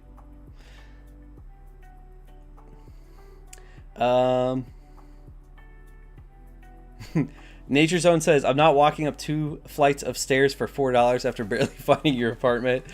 2 flights of stairs, that's the easy stuff. I feel like I kind of wanted to do a like start keeping track of this so I could show like on a bar graph or maybe a pie graph, you know, some type of graph. Show like where people are usually located at apartments who order delivery, because I swear the people who order delivery, so many of them I think do it because they live on like the 3rd or 4th floor, and they're always the highest floor. It's not always, but I mean, I'm talking like, I probably am overestimating. That's why I want to keep track of it. But I would say probably like 80% of people live on the top floor of their apartment complex, and then they're always like the farthest door. Like if you come up the stairs here, they're going to be all the way wrapped around this door over here. Like every single time. Sometimes I'm like, I don't even need to look. That's where they're going to be, and that's where they are.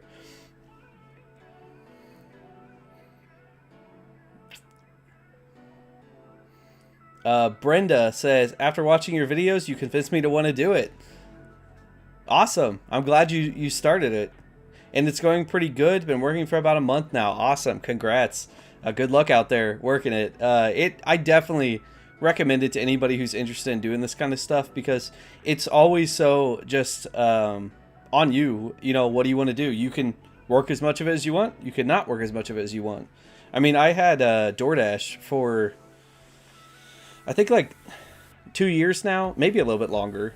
I've had DoorDash that I've been working for them too, and there was a lot of times where I barely ever worked for them, but it's like, you know, it's in the background. If something happens with Grubhub, like you get deactivated, like what just happened to me, then you've got DoorDash in the background. So it's always nice to have those, and I always recommend signing up for more than one so that you have it if that kind of thing happens. I says, how do you get deactivated on Grubhub? Are you asking how I got deactivated, or how do people get deactivated? I got deactivated because it was an error with Checker. They messed up my background report. You can check out the video I just posted on that. It was a mess. It was a 5-month mess dealing with that. I've heard other people have had that issue too. They said my license was canceled, and it was not canceled. They were using my license from Ohio, where I used to live 2 years ago. So that was a problem. But that's how I got deactivated. Had to deal with that, get it fixed. But how do other people get deactivated? That's actually a good question, because people think you get deactivated for stuff like acceptance rate and things like that. I don't think you do. My acceptance rate is very low. A lot of times my acceptance rate is like, I don't know, below 15%, sometimes maybe below 10%. So I've never been deactivated for that. Of course, when I got deactivated, I was kind of like, is that what's going on? But I don't think so. I really do think it was just an error in the system and terrible customer support to get that fixed. But yeah, main reason you'll get deactivated is if you're trying to cheat the app. If you're using apps that kind of scam the system or try to steal or give you like a leg up on it, there's certain things, at least I've heard. I've never used them, and I don't even know what they are. I don't want to look into them. But there's apps I think you can use that kind of help you get more orders or get higher orders or stuff like that. That's not allowed. There's also other things like if you're working multiple apps at the same time, taking orders at the same time. I think you can get deactivated for that because obviously it'll slow down what you're doing on the other app if you're picking up an order from the other app when you're supposed to be picking up another order. So that's definitely a way you can get deactivated there. And a big reason too, probably the biggest reason that people get deactivated on Grubhub is going to be because they pick up an order and don't deliver it. That's called a canceled order, an incomplete order, something like that. Those are bad. You don't want to do that because obviously that's going to be you stealing the money for one, or stealing the food for one thing. And they're obviously not going to like that. And the customer's not going to like that. And they're going to have to refund them. So that's how you'll get deactivated very quick on Grubhub if you're doing that. Also, if you accept orders and don't even pick up the food yet and then cancel it, you do that too many times, you can get deactivated. Those are the main ways that you'll get deactivated on Grubhub. And then obviously other things like if your background report comes back, it's not clean. Like if there's a issue with your license, or, you know, if you got a DUI or something, you're probably going to get deactivated. Nature Zone says, my acceptance rate is 9%, but with good reason. Yep, I agree.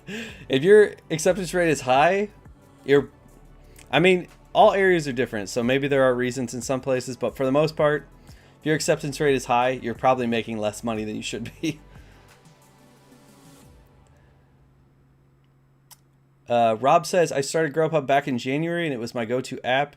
Every order was $9 or more, and I never got anything lower than that. This last 4 weeks, they've dropped to $6.86 per order. Yeah, that's what they do, actually. Yeah, it's something you'll have to look out for, Rob. It's they like to do those $9 minimums when they first start in an area. When I was working Greenville here, it actually was $9 minimum at first. And I think, yeah, they did drop it down to like 7 after that or something like that.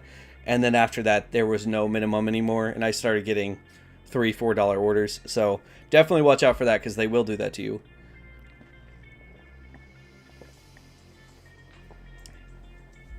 Nature Zone says the lowest acceptance rate he's had was, or they've had.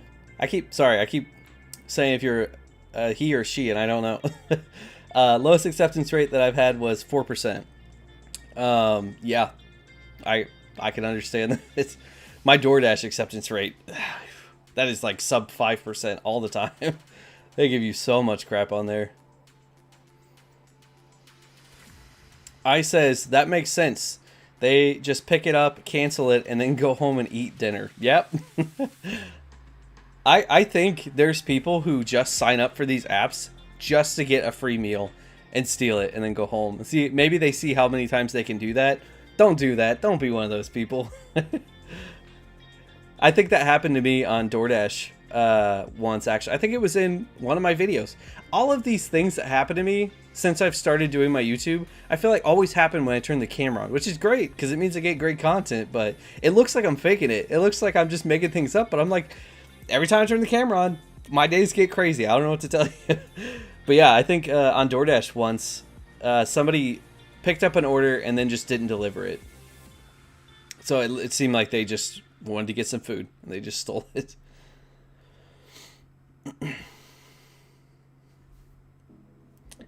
I says sometimes Uber Eats have some $2 orders pop up for like 8 miles and stuff, just crazy. Yeah. I don't know if I've seen anything that bad. $2 is insane. I mean, there's nothing that makes $2 worth it.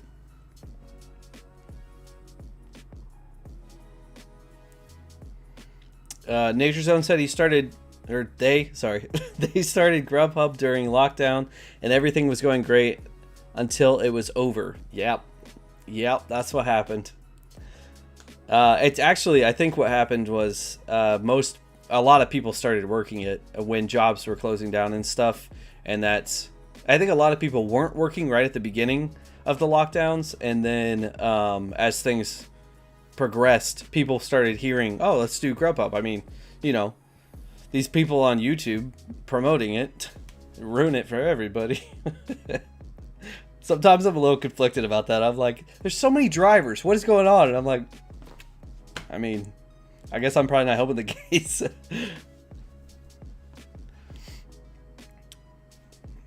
All right. Let's see. Where was I?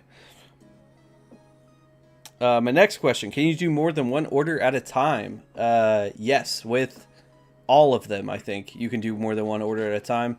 But let's just talk specifically about Grubhub. Yeah, they'll usually do doubles. They used to do triples. I think triples are gone. They used to do more than that. I had 4 once back in the day when I was working like at 1 o'clock in the morning. So I think nobody else was working, and a diner had 4 separate orders to it. So I picked up all 4 of them. It was crazy. It took me like a whole hour to deliver. Like the last order I picked up took an hour to get to the person's house. But I mean, of course, at that time, a lot of people are, you know, probably been drinking or something, so they really don't care. They just want their food. They don't care if it's cold. But yeah, you can do more than one. You should do more than one if they send them to you. They do send you some that you should maybe question, because sometimes they'll send you orders that are like, I don't know how I'm going to fit that in very well. Or if you know more about that restaurant, like if you know that restaurant takes forever, you might be like, I'm probably not going to take that one. But yeah, using those double orders really uses your time efficiently. That's something you should definitely work to do if you're working these. Especially DoorDash, they do a very good job of being efficient with your orders and making sure that you're picking up as much as you can and delivering as much as you can. I think they are logistically the best company. They seem to put stuff together very well.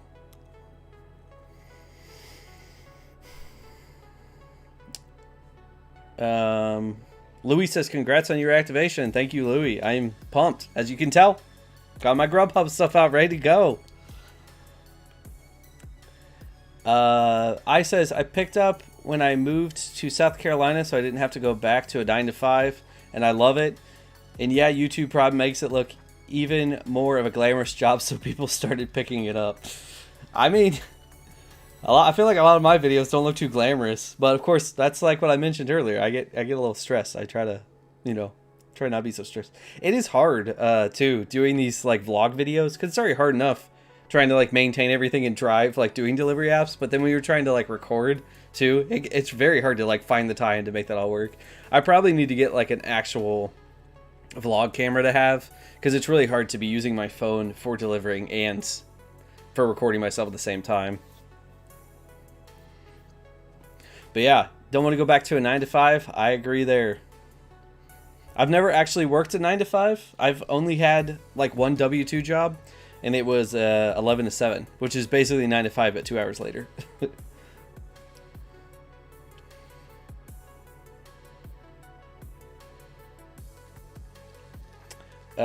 Two Wheel Pines says, thanks for the tips. I feel like I was too worried about acceptance rate and taking low orders in the past. Mine just got reactivated too. Congratulations.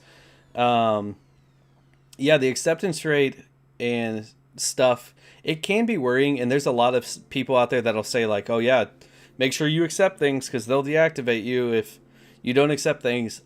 I don't believe that. Of course, the past 5 months I was a little bit more like, maybe there is some stuff behind the scenes, but I mean, now that I've realized what the deactivation was for me and got it fixed, no, I don't think that the acceptance rate actually does anything, and you shouldn't worry about it, because if you worry about it, you're just going to make way, way less money. So just try to accept the orders that make sense to do, which that gets into a territory where people are going to maybe start calling you like a cherry picker, which means like you just pick up like the best orders and that's all you pick up. I don't really like that term, because I think people throw it out there too willingly, where they're just like, you won't take a $4 or $5 order, you're a cherry picker. And it's like, no, that's not a cherry picker. That's just common sense. Because the way these apps should work is people should be in different areas of the city working. So like sometimes an order for me that's $7 makes more sense because it's right next to me, or it's like an area I don't mind to be in. And then to somebody else, that $7 order could be farther for them and they don't want to do it. So you kind of just got to figure out what makes the most sense for you there. And then don't worry about the acceptance rate. I kind of forgot what I was talking about there, but yeah, don't worry about the acceptance rate. Just take what makes sense to you. Louis said they made $113 today. That's awesome. How many hours working was that? I always love hearing like how much money people are making, because it's so interesting to see different areas of the country, how much people are making at this and stuff. Two Wheelpine says, thanks, they just subscribed and glad they found my channel. Thank you for subscribing. We just broke 5,000 subs last month, and we are headed for the big boy 10,000 subs now.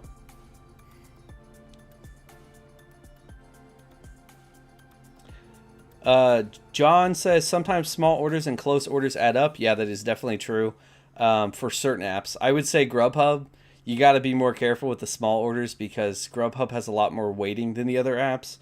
So sometimes you'll pick up a, I don't know, like a $6 to $7 order. Normally I try to avoid those on Grubhub, which I guess this is the reason, because you might pick up a $6, $7 order to, I think I had this happen where it was an order to McDonald's or something that I was going to go drop off, and they took so long to get that order ready, I think it was like 20 minutes, that it just makes those $6, $7 orders painful, because you're like, now it's 20 minutes of waiting. You had to drive there, so you wasted that time. Then you have to drive to the customer. Then you have to wait for another order. So those orders can really like make those not worth it. But yeah, I would say on other apps like DoorDash, Uber Eats, usually those orders are ready right away. So picking up like $6, maybe even $5 orders if they're not far, it could be worth it, because you could still be making pretty good money per hour. But obviously you really want to factor in your driving time, because that's something you really can only drive so fast. I mean, and you really shouldn't speed, because then you're just raising your risk of getting into an accident and getting hurt or hurting someone else. But also you're raising your risk of costing yourself more money by getting into an accident or getting a speeding ticket or something. So I always make it a thing not to speed, because you're trying to make money, so you don't want to lose money. And not to mention that'll be put on your license, and that could cause a problem if you get too many speeding tickets for even being able to work. Always play it safe.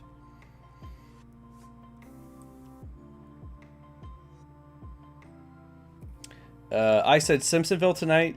They did 7.5 hours and made 108. So not bad. Usually slow on Thursdays. Yeah, that's, what is that, like about 15, a little less than $15 an hour.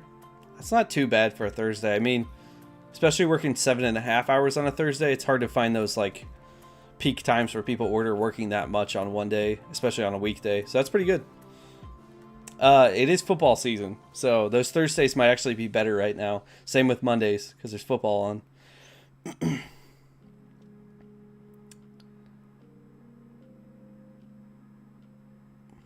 Louis said about making his 113, he started at 8 a.m., so like a full 12 hours. Yeah, that's I mean, $113 is good money, don't get me wrong. And sometimes that's what makes more sense, is just, you know, make what you can. Who cares about the per hour? Because you'll just have that money, especially when you're working at part-time. But yeah, obviously that's a low per hour, but a lot of times when you're doing those, it could be that you were sitting at home for like 3 hours not getting orders.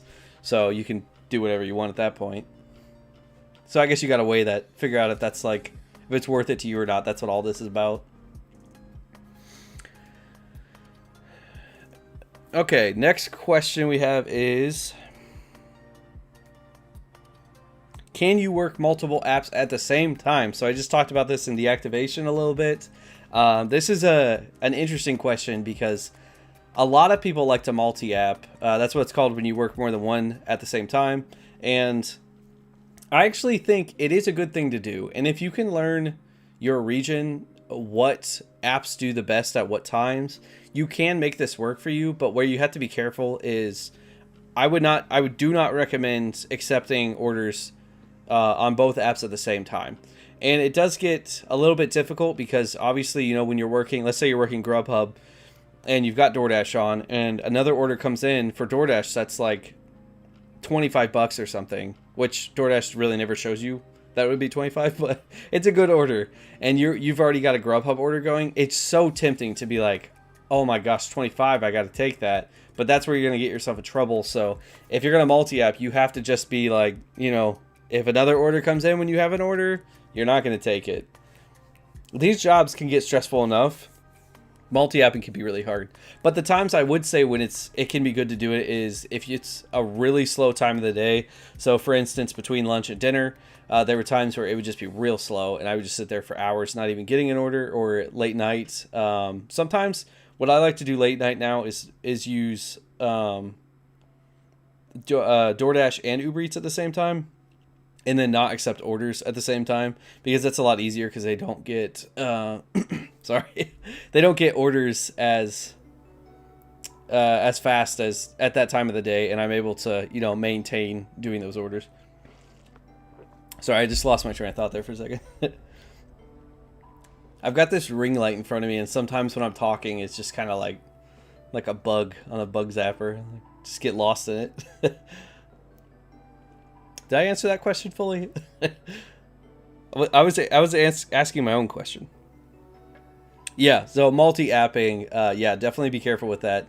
Don't take two orders at the same time, but can be used to your advantage if you can do it right. But it can get stressful too, because if you got two apps going off at once, sending you notifications of different orders, especially if you're in the middle of driving, it's already hard enough when you're driving and you're getting like notifications. So trying to do more than one app at the same time can get pretty crazy. So be safe doing that.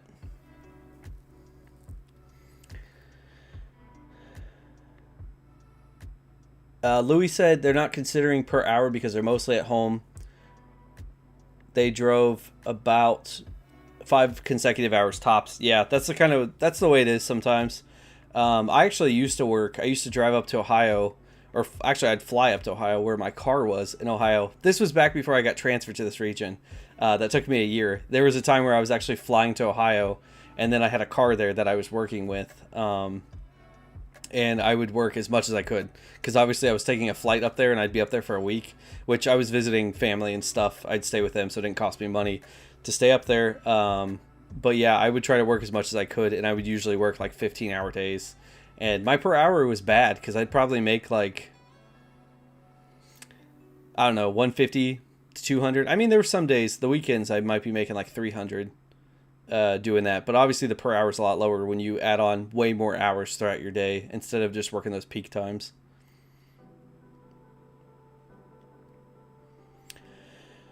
TN says, Grubhub, is it better to schedule or just go to your normal area? Well, for Grubhub, you're not scheduling an area at all. You're just getting a shift for the entire region that you work in. But it is better to schedule. It's better to have a shift when you're working. You'll get more orders that way. Which you have to tap available. Anyway, you have to always tap available, and then you could pick up shifts, or if you already have shifts, that'll be better because you'll get more orders. That I think that throws you like to be first in line when you have a shift. But when you say, or just go to your normal area, that actually brings me to one of my other questions, which is, what's the best area to work in? I would say just go to your normal area, and all these apps have like hotspot maps, like DoorDash, and Grubhub now has added one that's a little more specific. I think Grubhub's actually is decent. I think it works okay now. DoorDash was trash. It would tell you if area's a hotspot, you sit there for hours. I don't know why they did that, but I find that a lot of times it's better just to go to an outskirt of an area. Don't always think going to downtown is going to be your best option, because I mean, for one thing, there's going to be a lot more traffic in those areas, and there's going to be a lot more people thinking that downtown is the best place to go, which sometimes downtown is the best place to go. But my point is, don't always think that you can look to the outskirts. Like, there's some strip malls where if you know they have a lot of Grubhub partnered restaurants there, that could be a good place to hang out. Maybe you'll get more orders there, and you'll get better orders than just going downtown and stuff. So you kind of got to find like what's your niche, like where do you fit in the city that you can actually do some pretty good orders. I was very lucky in Ohio because I lived very close to a mall, like a big mall, so I could just sit at home, and I was like a mile, not even a mile from some of the restaurants, so that was nice. You just chill out there.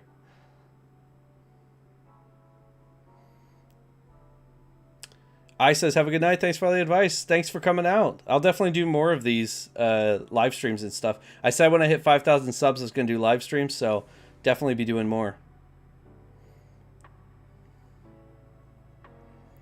Louis said they did 11 orders in that 12 hours. So that's about $10.27 per order. Yeah, I mean, that's a pretty good per order price then. That's not bad at all. Tien says they don't go to downtown Phoenix where they live. Too crazy. Yeah. I could definitely see that in cities. When I lived in Columbus, I avoided Columbus. I tried to just work on the outskirts. And OSU campus, too, in Columbus.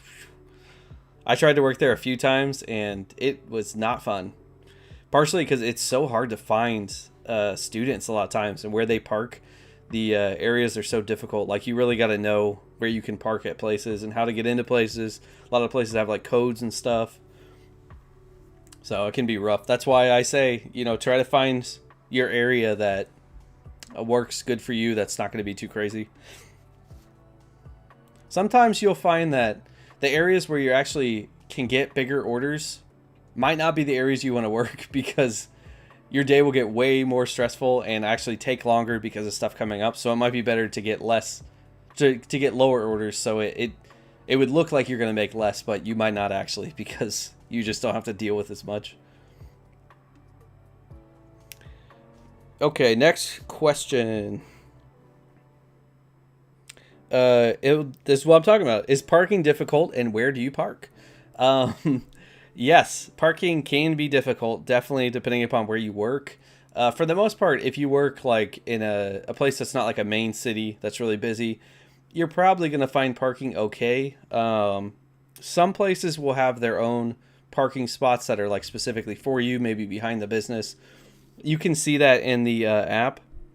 They'll usually, I say usually, but I mean every place is different. You don't know what they're actually going to do, but some restaurants will have instructions for you in the app that'll say like, you know, you can park behind, and they'll tell you how to park and stuff like that.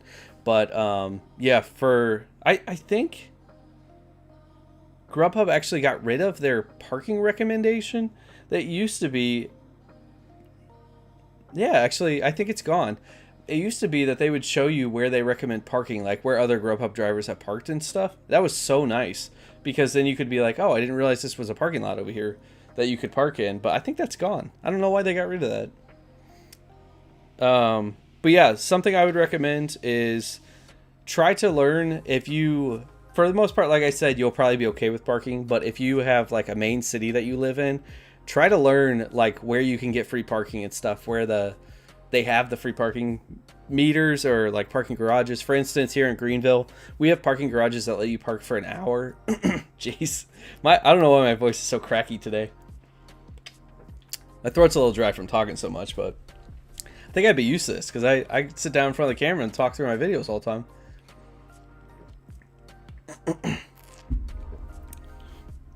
Anyway, yeah, in Greenville, we have parking garages that let you park there for an hour for free, which sometimes can be a race against the clock. I just had an order that I think I was doing the order for 56 minutes, and I had 4 minutes to spare, so you'll just have to kind of learn that, see what areas you can park in for free. TN says, I stay away from Tempe to ASU campus. Hard to park and tips are terrible. Yeah, that's the other thing too. Campuses, people it could be hard to find people, and on top of that, college students don't tip that well. As a whole, I would say they usually don't tip that well. Which, I mean, I get it. I was dead broke as a college student, and if you don't have a car or something, which sometimes that's the case, so it's a little bit like, you know, it's not like they're just saying, oh, I'm just going to order delivery because I'm lazy. Sure, maybe some people do that, but sometimes they don't have cars and they don't have money. So, I mean, I can kind of understand it. But also at the same time, obviously, you know, it's a service and the tip is supposed to be part of it. So, but I guess my gripe there is more with the companies themselves, not the customers, because I think the companies should just pay higher and not require it to be such a tipped job. But that's a whole another story.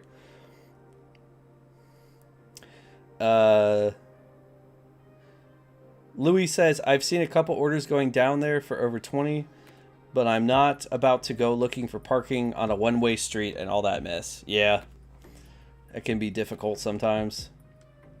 It's hard when you get those like high-paying orders and you're kind of like, I gotta give them up because it's too hard to park there.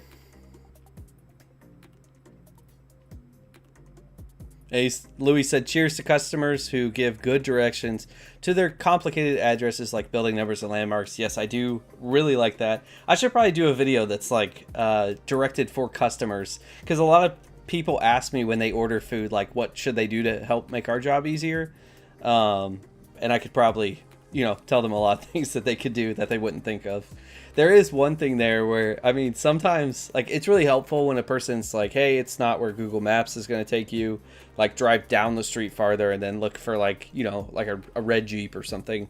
And that's me. Sometimes, though, people go the opposite direction and they're like, just to let you know, I'm a right on this and a left on that. And you pass the pole and then you go past the Fitzgerald's house and then and it's like, what are you saying? And then Google Maps like takes you right to the person's house, so you didn't need their directions anyway. So sometimes that gets even more confusing. Deanna, I'm sorry if that's not how you pronounce your name, says, I'm so happy you're back on board, Cheapster. Yes, thank you. I am happy to be back. After 4 years and then losing it like that, it was not fun. Thank goodness, though, for me, it was not like... I mean, I was doing it quite a bit. Like, it still was a pretty decent chunk of my income, and of course it was always something that I could be like, I'll do more if I need more money for something. But thank goodness for me, like this was not my primary thing that I was doing at the time, because in the past it really was. So that's definitely something I would recommend to people. If you're relying solely on these companies for your income, especially if you're relying solely on one company, definitely get signed up for other companies, but also have a backup plan too, because things can get pulled quicker than you know. I worked for Instacart before, and they did this. I've talked about this in one of my videos, but they actually changed their entire system, and I went from making close to $1,000 a week. I mean, which was amazing. I probably was working like 60 hours. Of course, some of that was like start and stop, not actually working fully the whole time. But yeah, I was making like $1,000 doing that. I mean, which is insane. I mean, you got to take out gas and depreciation, but I was using like a very old car, so depreciation was minimal, other than the fact that I ran the thing into the grounds because I was doing that. But yeah, I lost my train of thought. Sorry. the light did it to me again. Yeah. Oh, I was saying, yeah, they changed the whole system, so I went from making $1,000 a week to suddenly I was terrible money going to areas I did not want to deliver to, and back then Instacart didn't give you a choice. You couldn't even reject orders, which I don't know how they got around that, because that's not freelance work then at that point. But yeah, so be careful. Make sure you always have a backup plan and stuff. Don't get stuck getting deactivated because they pulled your license from 2 years ago and said it's canceled.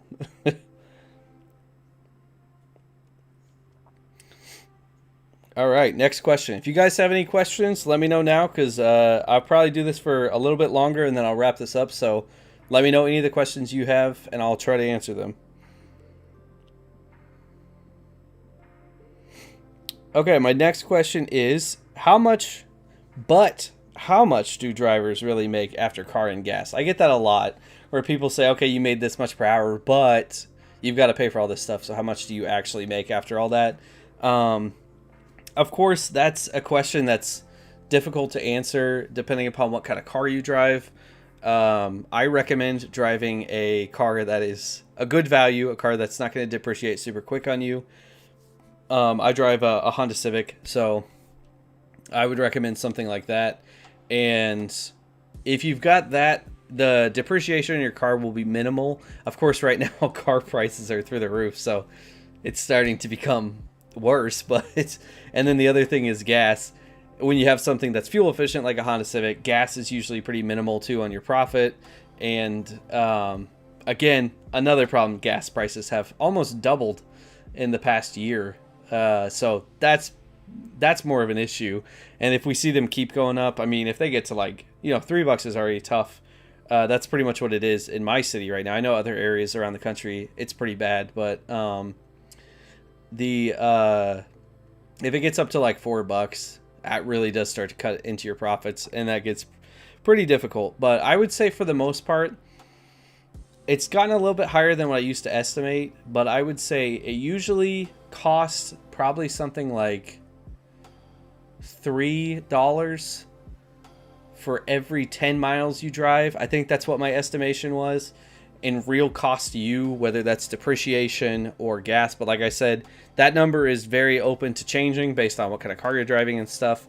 But yeah, I would say if you're driving something affordable, Toyota, a Honda, and the gas prices are, I mean, below 4.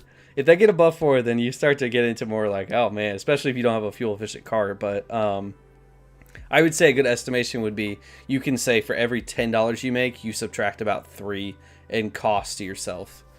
So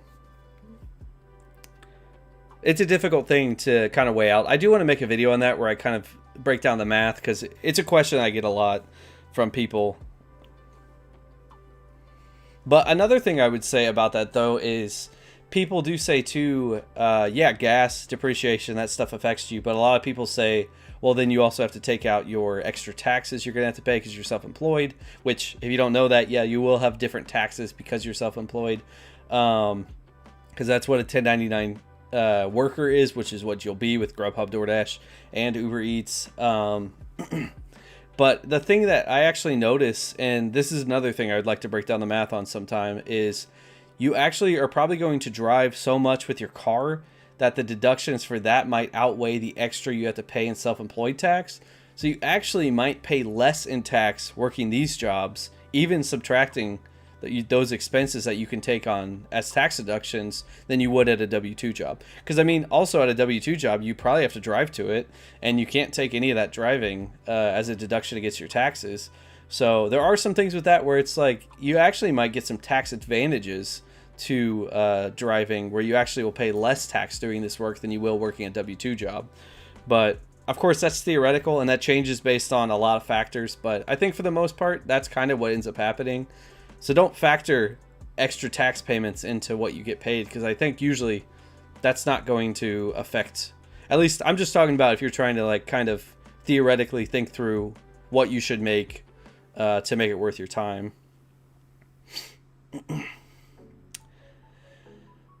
Louis said, I didn't like Instacart. It was a pain to scan each item. Yeah, I will say I did that for, I can't even remember now. I did it for a while, and I still do it every now and then. They've changed the system a ton, which actually I like the system better now than when they changed it the first time and it was terrible. I don't like it as much as when I used to work it, but yeah, you do get pretty quick at it. Scanning items and stuff. There's a lot of like tedious details to working Instacart, but for the most part, it gets better once you work it more. Deanna says, what do you think of Uber Eats customers' ratings? Thumb up and down. I mean, DoorDash already has that too with their star ratings and stuff. I don't know if it bothers me that much, because I don't think that they focus that much on it. For DoorDash, if you want to be top rated, you need to be a certain star rating, but of course I think you need an acceptance rate too for that, which I would never have. My acceptance rate on DoorDash is like 4% or something.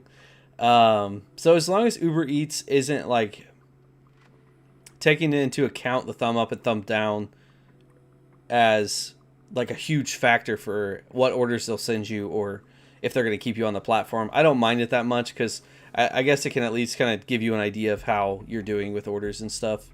But obviously, if they're letting the thumb down like really affect things, I mean, if people are getting tons of thumbs down, they probably are doing a bad job, and maybe Uber will look more into that. But I think if you've worked any of these delivery companies, and you've had a rating system like Instacart had that I worked with, people will dislike for the dumbest reasons. So I hope they're not giving that much like, you know, whatever to those.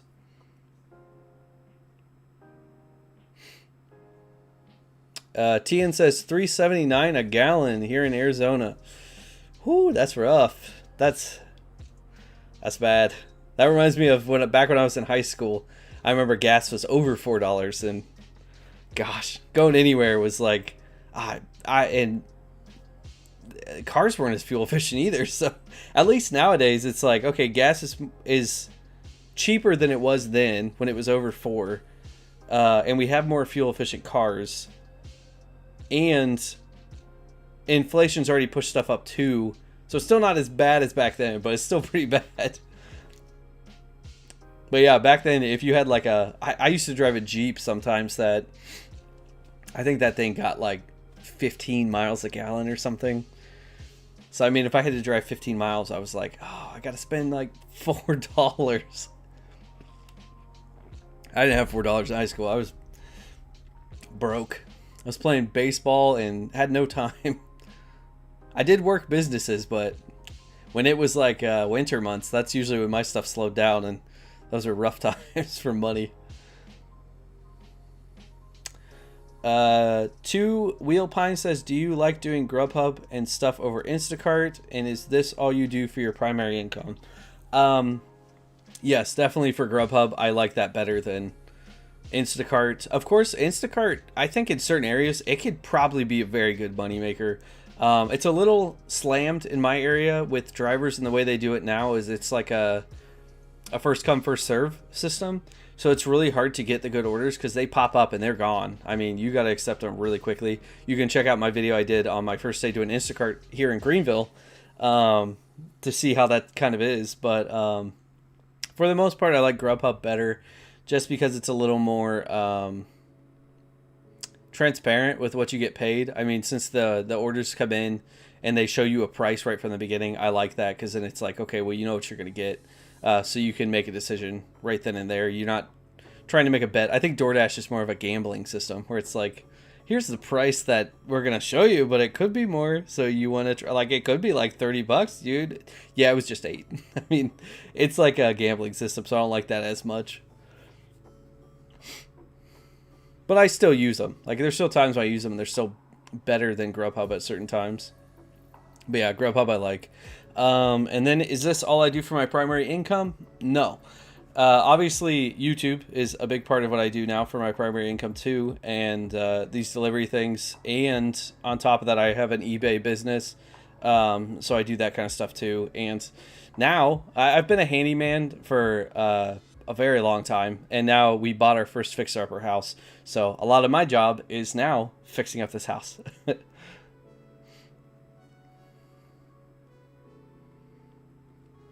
Deanna says, I hope that's how you pronounce your name because I just keep saying it like that. I drive an '08 Toyota Scion TC for work delivery. Nice. I don't really know much about that car, but it's a Toyota, so I'm assuming, and it's an '08, so probably pretty low on depreciation there.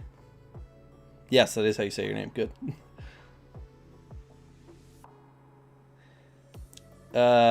Wild Child says, glad you got your hub back. Thanks for sharing knowledge with all of us. Yes, thank you for being here. I'm glad I got my hub back too. Don't forget to grub what you love, guys. If you don't know, that's like what Grubhub went with for like their thing on their commercial. Like, that's their catchphrase. Grub what you love. There's just so many things wrong with that. Especially since you're using the word grub, which is a disgusting insect. I mean, if you're Timon and Pumbaa in Lion King, they did look pretty appetizing, but for the most part, bad catchphrase, Grubhub.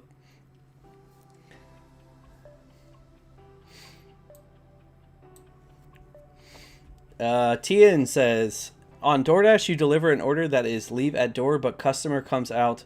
Do you still take a picture?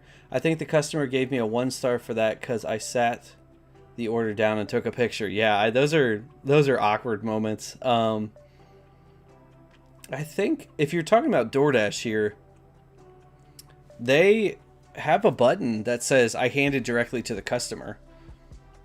I think that's DoorDash. So you can do that, so you don't have to take a picture, which is nice, because yeah, that happens a lot where people come out and take it and it's like, it's telling me to like take photos and send you a text. So it's nice that they have that. On Uber Eats, on the other hand, I think they're the one that doesn't have that as an option. They just want the picture. So at times I've said like, hey, I just need to take a picture of it because it's for the app, and people usually don't care, but I could see how that situation could get awkward and then somebody could be mad about it. But yeah, on Uber Eats, there's been times where I've handed it to them, just not even thinking about the fact that I'm supposed to take a photo. And then if they take it in, sometimes I'll just take a photo of the building or their house or something. So that it's like, at least they can see I was there and I could just explain I handed it to them. And then I usually do say in the text, I'll put handed to customer. So at least I have that track record of showing, yeah, I did hand this to the customer. So yeah, but that does get awkward. Tyler says, how do you handle a food pickup where the only parking around the restaurant is parking meters? I walk. If you're like downtown and that's your only option, that's rough. But the thing that you can do, I mean, obviously you don't want to be doing this because that's extra money you got to pay. But if you do ever have to pay for a parking meter, make sure you track that, because that is a business deduction. So you won't have to, you'll be able to take that against your profits. But yeah, there's been times where I've parked pretty far just so I don't have to walk, or just so I don't have to pay for parking. Louis says they drive a diesel engine that gets 38 miles per gallon. Love that thing. That's awesome. Diesel's more expensive though, but it actually, is it even that much more expensive now? Because I feel like things have kind of come down on it. It just matches with normal gas. But 38 miles per gallon, that's great. My Civic gets that at like freeway driving, so that's pretty awesome if you get that normally.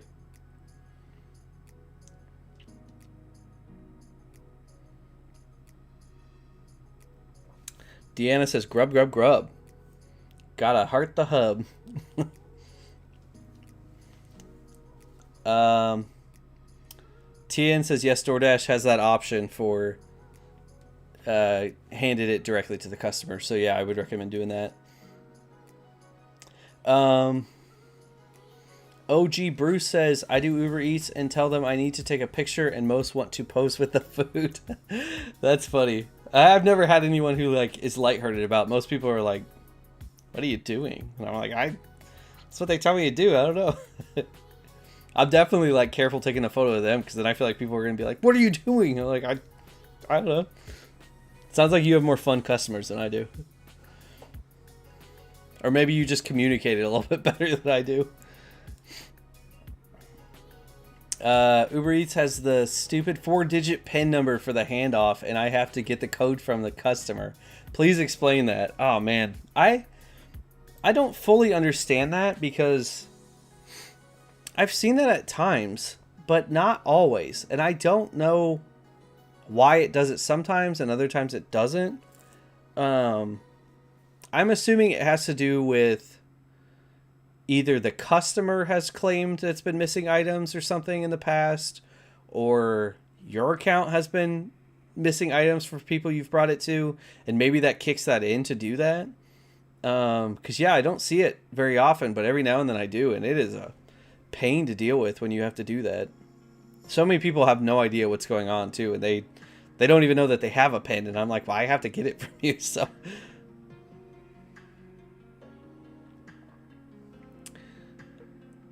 let's see. Matt says they drive a Prius 46 miles per gallon. Well, wait, 46 PMG. I don't know what that is, so that's pretty great. 46 miles per gallon is awesome.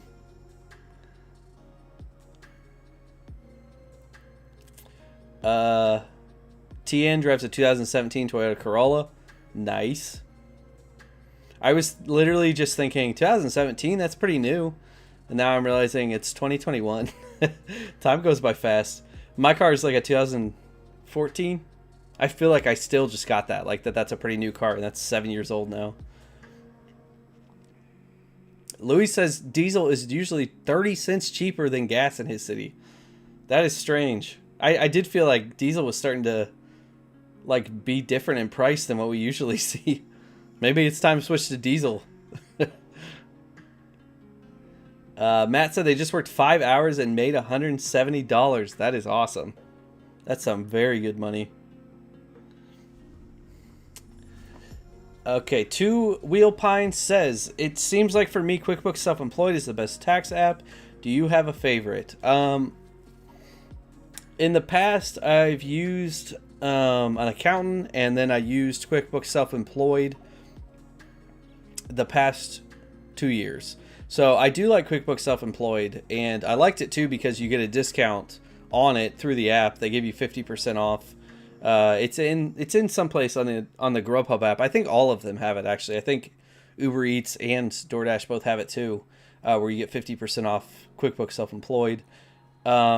It's a pretty easy app to use. I mean, especially if you're just working these delivery apps and maybe have like a W-2 job. If it's not that complicated, definitely something you can do, especially if you kept track of your miles well and stuff like that. I would recommend that. It's a good app. But I guess also I haven't looked a ton into it, which I should, because I'm actually an affiliate with them, and that's Hurdler. They do have their own tax system too, and that's what I use to track my miles and stuff too, is through them. And I don't use them because I'm an affiliate. I went to them and became an affiliate because I love their app so much. So that is something you can look into. I think it might be a little bit cheaper than QuickBooks. I don't know if it is after the 50%, but you can compare that.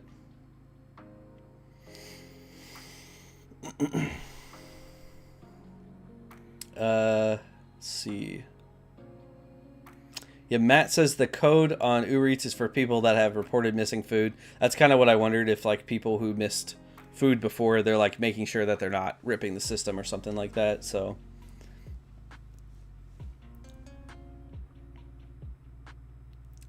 and OG Bruce says, I've never seen a 4-digit code. Consider yourself lucky there, because I mean, it's not that big of a deal, but it can be annoying because people sometimes have no idea what's going on and they can't get it to you very well. Especially if you're at night, you're like in the dark, like, I need your code. It gets weird. Gig Lebowski says, if you schedule a block and get no offers, it's rumored that you get paid, yes or no? Yes. If it's the way it works is they'll take your entire day that you've worked, and if you've met the acceptance rate of, I think it's 90%, which if you got no offers, you would be at 100% acceptance because you got nothing. You'll get paid for the amount of hours you work. I think every region is different. My region is like $10 per hour. So if you worked like 2 hours, no orders came in, those are the only 2 hours you worked, and then you shut off, you should get paid $20. That is different area to area though, with some stuff that happened in California, which I think New York might have changed that too. I'm not sure about that, but they've changed some of those systems of guarantees.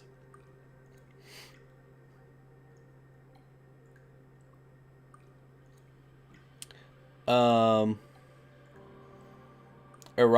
I don't know if that's how you pronounce your name, sorry. It says, hello, Grubhub here. Thank you for calling Driver Care. I'm an agent. I've learned a lot of stuff in your channel. Greetings. Hello.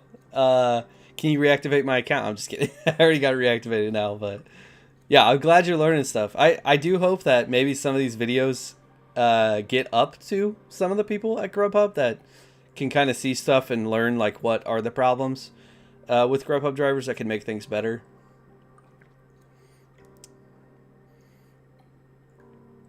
Though I would say the biggest thing is obviously getting customer service to answer. I'm sure you answer, but I think there's probably not enough of you guys working, and that's why it's hard to get answers.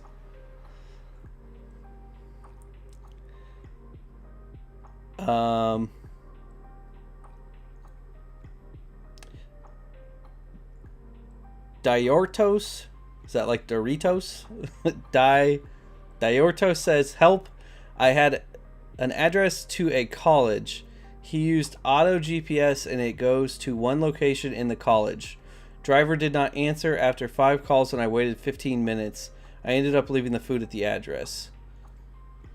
I'm not sure what your question is, but yeah, that's what you should have done. That's an annoying situation. I've had that kind of thing happen with a college too.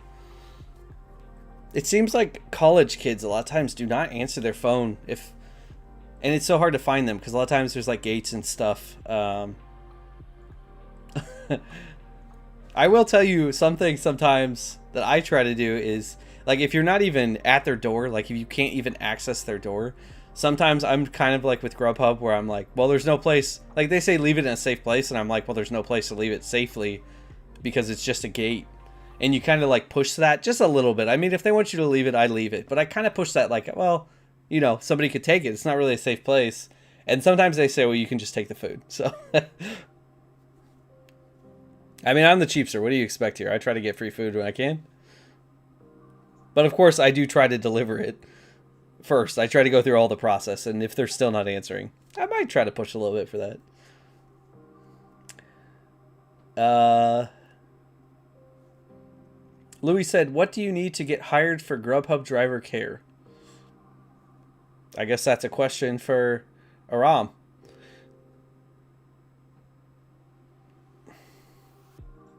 I would assume you just sign up online.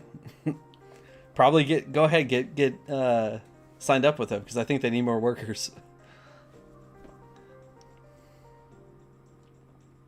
TNS, when does Grubhub put in your direct deposit? What day? I think it's Monday. Let me see. It says the 20. Let's see.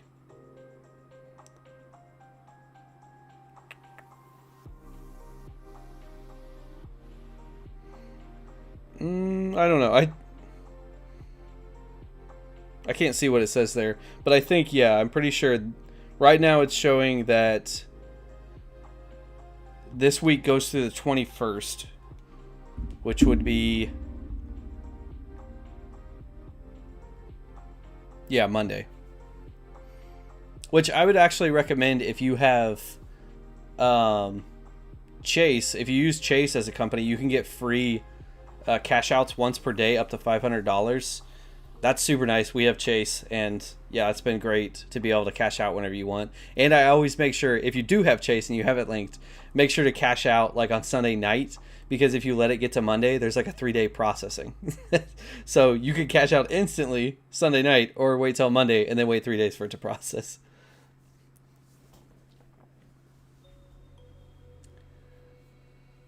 Let's see. Two Wheel Pine says, really appreciate all your good info. Looking forward to future streams and videos. Congrats on the house. Thank you. Diorto says, was it okay to leave it there? Yes, that's actually what you should have done. So you were good there. If that's what Grubhub told you to do, if you started that waiting timer and all that stuff that you have to do, then you did the right thing. Made in Eritrea. I don't know how to say it, sorry. Trust me, Grubhub customer service is way better than Uber Eats. I use both apps. Yep, Uber Eats is so bad.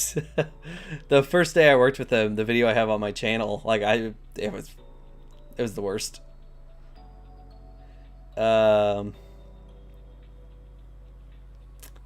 Yeah, TN said Uber Eats customer care is horrible. Yes, they are. No offense to any customer care people. Maybe it's not your fault, but the system itself is terrible.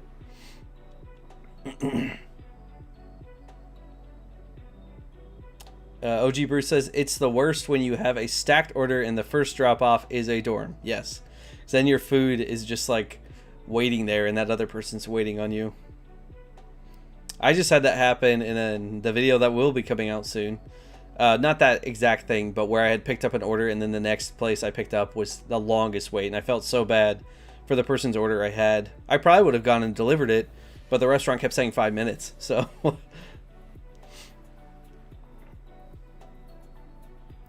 Diorto says, what's driver care's phone number? I can't even get a human. Tells me to email them. Yeah, I think it's all pretty much moved to emails. There are people you can call if you're in the middle of an order. But of course the hold times on that sometimes can be so long. I don't think there's any other way to contact them.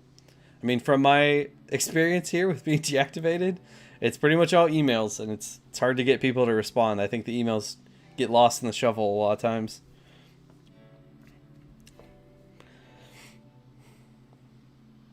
Okay, my next question is, do you have to wait for orders? Yes, with Grubhub. They've gotten so much better. They used to be that you would have to wait so long at each order. I mean, usually minimum 20 minutes, maybe 15 for minimum.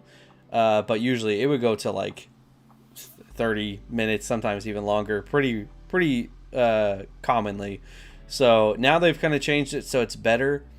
And it's not so long of a wait, but you do have to wait at times. The other apps, so on the other hand, like Uber Eats and especially DoorDash, they are usually right on. Usually, at least for me in my area, when I get to the place, that order is already ready. I just pick it up, which is so nice because that means you can accept lower orders because you're going to make a lot of money if you can go in and get that order so quickly. But yeah, there are times you may have to wait. And even with those, there's times that you may have to wait.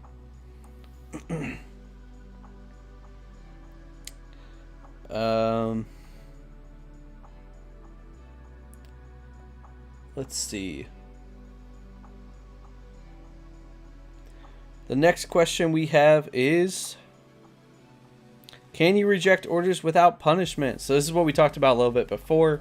Yes, your acceptance rate doesn't matter with Grubhub if you don't care about the levels that you could get up to on Grubhub. Same with DoorDash and same with Uber Eats. Uber Eats doesn't even have levels for acceptance rate. They just have levels for how many orders you do. So I really do like that about Uber Eats.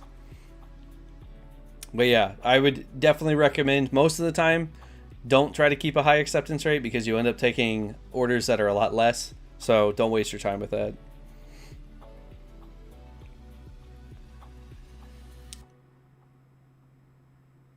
My next question is, how do you know where to get orders? I'm not even sure what that question means. I wrote it myself and I don't know. I think I meant like where should you wait for orders? I just talked about that though. Don't always think that downtown is like the best place. Just try to find like what area works the best in your area. Oh, let's talk about insurance. That's the next question. Do you need to get extra insurance? This is a big one that a lot of people miss. Yes. Make sure if you're working for Grubhub, yes, you do need to get extra insurance. You need to be protected outside of your regular policy. I think with Uber Eats and I think DoorDash too. I'm not sure. I need to look that up. I think they give you insurance for the orders that you're doing, so you're protected when you're actually running those orders. So you don't have to have extra insurance through them. I think. Don't quote me on that though. Look that up yourself because I'm not 100% sure. But I do know with Grubhub, yes, you do need to have extra insurance. And something I'd recommend here is instead of just like looking into commercial insurance, because that gets very expensive. That can sometimes be more expensive than your policy itself. You can look into finding a insurance agency that will give you a written on, I think it's called a rider to your policy. That's actually what I have. I use Progressive and they allow me to put a rider on my policy that says that I do delivery driving, and then I can be protected out when I'm out driving. It's a very important thing. You do not want to gloss over that, because if you go out there and you hit, a Mercedes or something, that's on you, and your insurance that you have could say, we're not going to cover that because you were driving and we don't cover that. So definitely make sure you look into that if you're doing Grubhub. I think DoorDash and Uber Eats, you have protections, but I'm pretty sure, as far as I know, Grubhub, it hasn't in the past had insurance, and I have not heard that they've added insurance. So yeah, Tian says, I have rideshare insurance with my policy. That's what you want. It's called rideshare insurance. And that actually, I think for most places, it'll cover everything. So it'll even give you extra protection for DoorDash and Uber Eats. But I think that'll give you coverage too if you're doing something like Instacart or Shipped, or maybe like Amazon Flex or any of that stuff. Usually they're going to let you work for any company you want.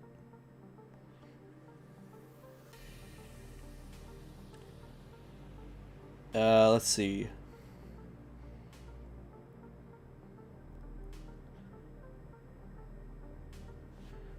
Aram says, sometimes it's difficult to help drivers with all the inquiries, and I know the process with specialists takes too much time. Yeah, well, I think, the thing for me at least, if it takes a lot of time, that's one thing.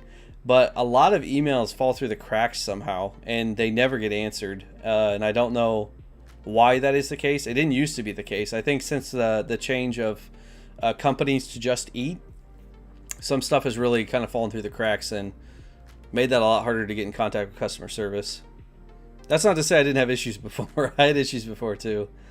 But I mean, the people that are out there in customer service, I'm not taking that on you guys, because I know there's a lot of people I'm sure that are trying to work hard, but it's the system itself that is just too bogged down and not run efficiently. But you do say the process with specialists takes too much time. Do you mean customer service specialists like you, or do you mean driver specialists? Because as far as I know, this is a good time to ask this actually. Driver specialists are gone and it's just customer service now. I've heard mixed things about that, but I think they're gone.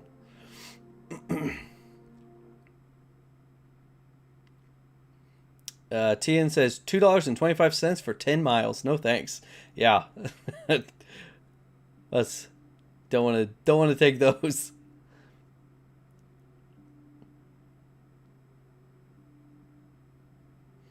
Member Shining says, just was thinking about working for Grubhub and found your videos. Go get it, broski. You go get it. You go get some money at Grubhub. I don't know what videos you found of mine, but definitely check out my tips for Grubhub, new Grubhub delivery drivers. That's definitely something you'll want to watch to make sure that you're ready to go with stuff, that you do everything right, like tracking your miles, making sure you have the right insurance, just a lot of things that will help you not run into those pitfalls that you could if you don't know what you're gonna be going up against. All right, next question. Will I have to deliver to dangerous areas? You won't have to, but they'll be offered. There's definitely times where I've seen orders that are areas that I don't want to be at. I mean, during the day, for me as a guy, usually I'm fine pretty much anywhere. Sometimes I'm kind of like, maybe I'm a little more, on the lookout. And I try to make sure I don't carry money with me, anything like that, so that I can't get mugged.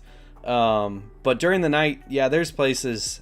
Greenville has places, actually. Yeah, there's places I'm very careful around here at nights, but especially in Columbus, there were some areas that I would get sent that I was not comfortable with, that I was pretty hesitant to even go in during the daytime. So if I got those at night, I rejected those.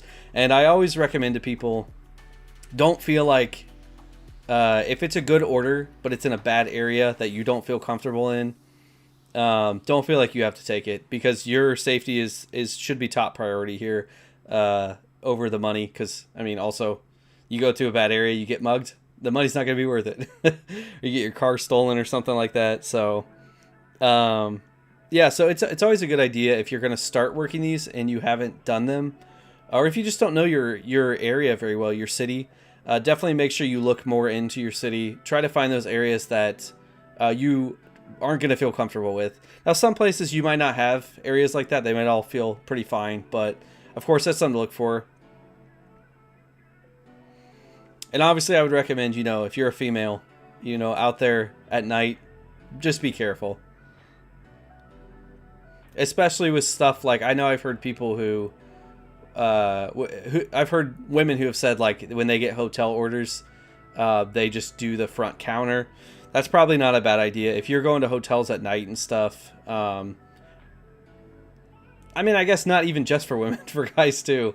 Just be careful. That's all I'm really gonna say. Just be careful. There are things you can do if you don't feel safe. Maybe have the front desk, leave it with the front desk, or have the front desk take it up, or have the front desk call them and say it's there, if you really don't feel safe.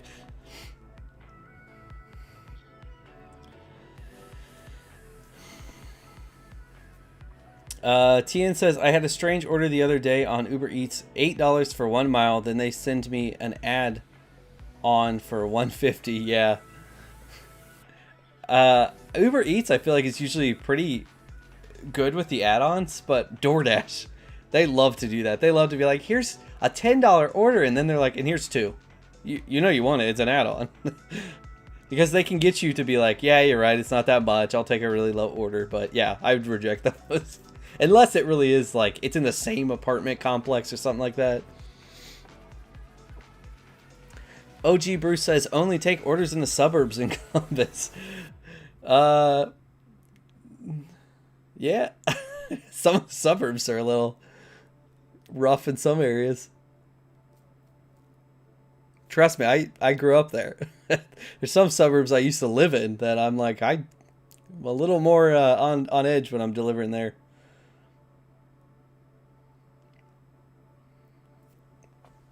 All right. Next question. When will I get paid out? We already answered that, so that should be Monday. Or you can cash out right away if you have Chase for free, or you can cash out if you don't have Chase up to $500 a day. I think it's 50 cents. So obviously, being the cheapster, don't pay that 50 cents. Save that money and get that 50 cents later. But I mean, if you need it for some reason, not a bad idea. OG Bruce says, I'm from Columbus. Yeah, I am too. I think you were around at the beginning of this. That's where I'm from. That's where I was born and raised.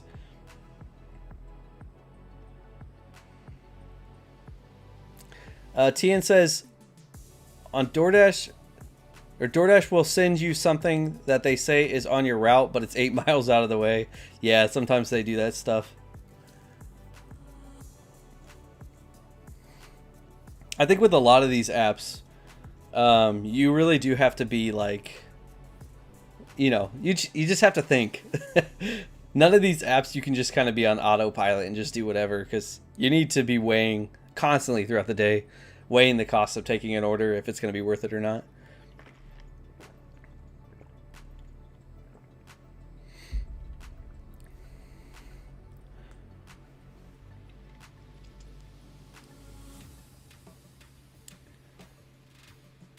OG Bruce says, I'm from Gahanna. Yeah, that's... I'm trying to think. I know where Gahanna is. Gahanna's always been one of those places that, for some reason, I can't completely peg on where it is. I know Gahanna. I think I'm pretty close to it, or where I grew up. Wasn't too far from me. But yeah, I've been out of Ohio now for coming up on 3 years, so sometimes people say stuff about Ohio. I used to know that place like the back of my hand, like Columbus for doing delivery driving, and sometimes I'm like, I can't remember. Oh, it's by Whitehall. Okay, yeah. I played baseball there. Played in a league, a Whitehall league.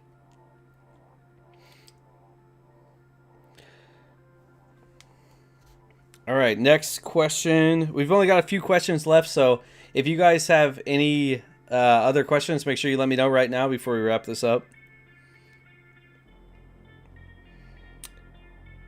The next question. What to do if you're deactivated? I just made a video about this. So if you got deactivated, if you are waiting on that, check out the video I just made where I explained everything that I did. Some of the tricks that I learned with being able to get customer service to respond quicker.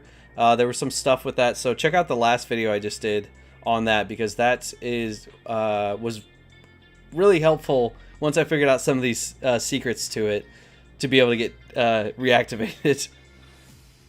But yeah, the most thing that you have to know if you're deactivated is that you're going to have to be emailing customer service constantly. You just keep doing that until you finally get an answer.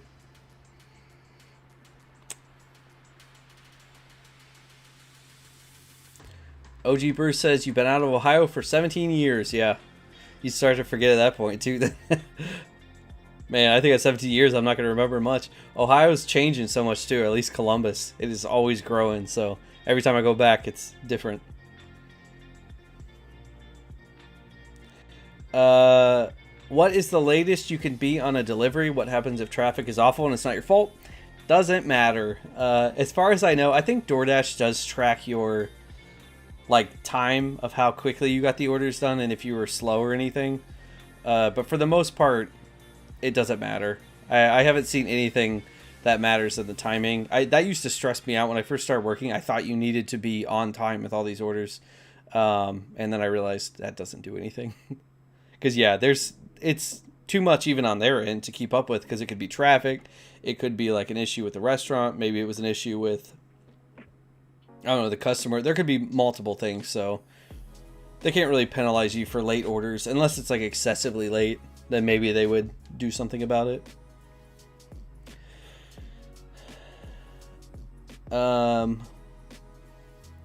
Should you sit inside a hotspot or sit right outside of it? That's a good question.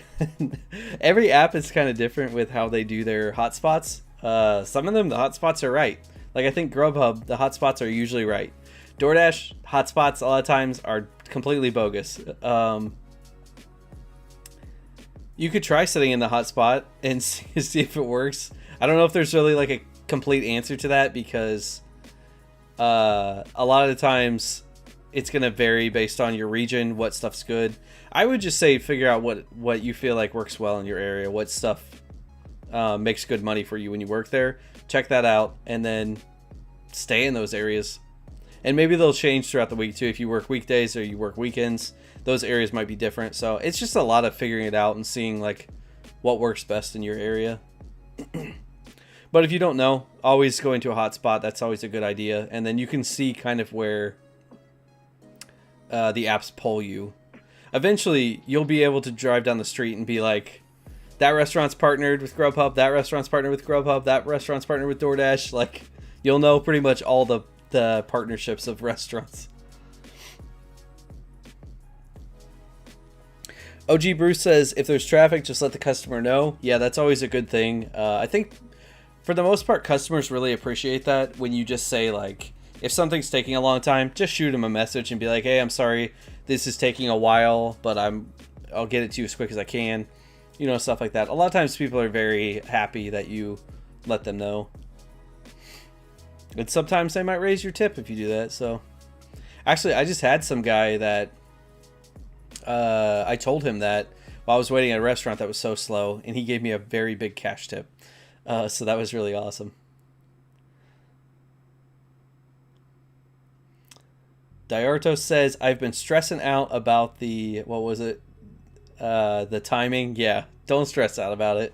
When I first started Instacart, it had stuff like that, like how quick you got to it, and I was so stressed all the time. And like speeding to make sure I made it to places on time, and it's so dumb. You don't need to do that, because most of the time it is not on you, it's on these other things. So those are things you can't control. I had a history professor, or not professor, a history teacher back in high school, who his saying was control the controllables. And I'd say that's a very good saying for doing these delivery apps. Control the controllables. Don't try to control things that are out of your control, because you'll get stressed. You know, you can't control traffic. You can't control how quick the restaurants get the orders ready and stuff like that.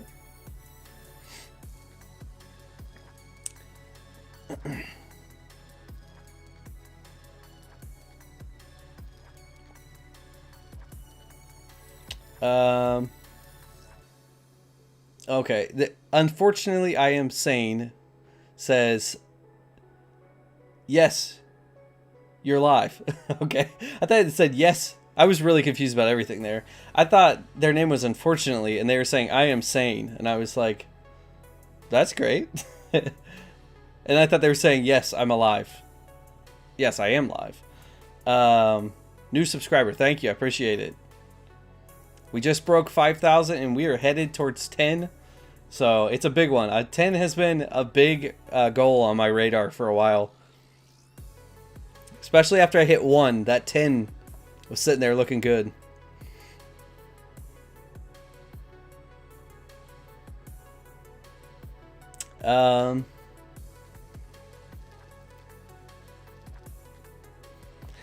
Okay, last question I have.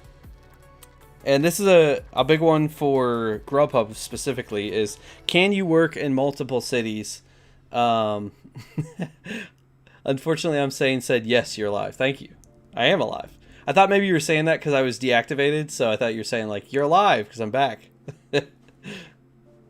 So, yeah, can you work for multiple cities? So this is a big one for Grubhub. No, you cannot. It's a sad thing with Grubhub. You have to wait to get switched over to another region if you want to work one, which, like I said earlier in this stream, can take forever. I actually have a video on changing your delivery region. If you guys need to change your delivery region, check that out, because, man, that can be a long process. But yeah, with Grubhub right now, you can't work multiple cities. I really wish they would change that and let you be able to work multiple cities, even if it's just the cities in your state. Because there are some things that are, you could run into problems with that. I mean, there's different tax things if you work out of state.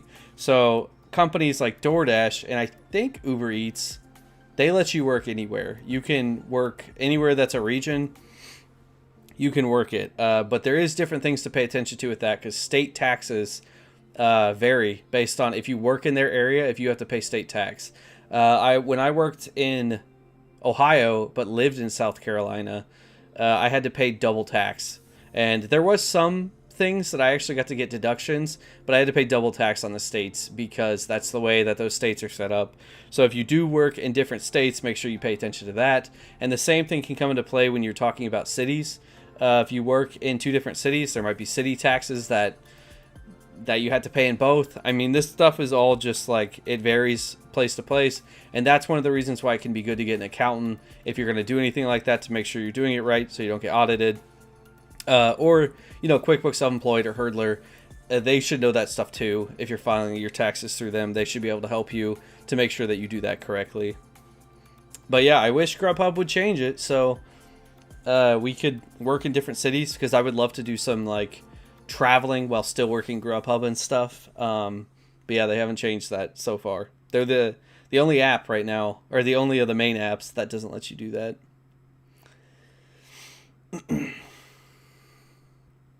Okay, we've got...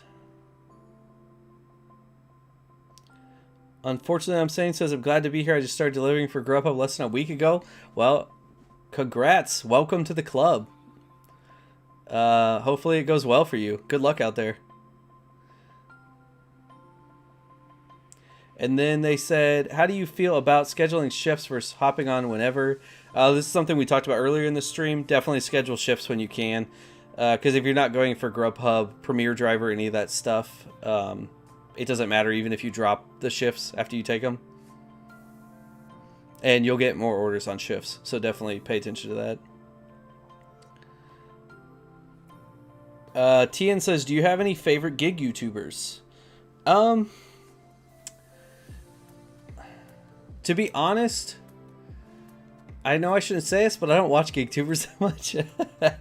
I guess probably because, you know, it's kind of like one of those things like when this is what I do, especially because it's both. Like, I do the videos and I do the delivery driving. Actually watching people do it sometimes feels boring to me because I'm like, I don't want to watch this right now. Like, this is my work. So, but I do like some of the GigTubers that like put more into it than just making videos that are just about them driving. Like, I would say, it looks like somebody already said it, Nugs is a great GigTuber. Yeah, I like Nugs a lot.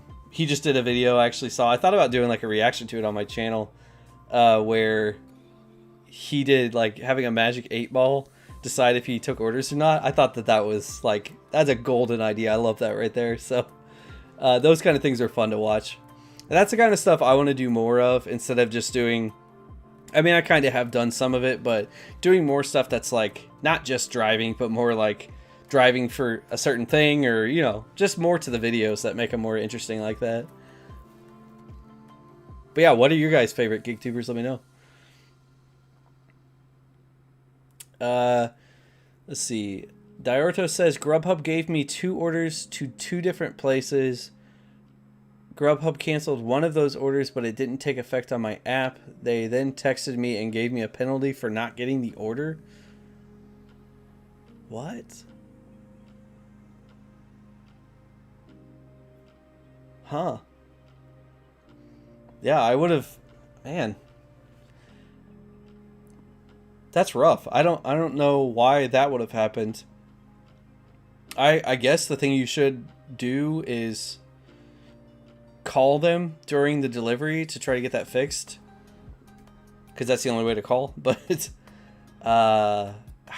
if that's an error, then maybe there's nothing you can do. That's rough.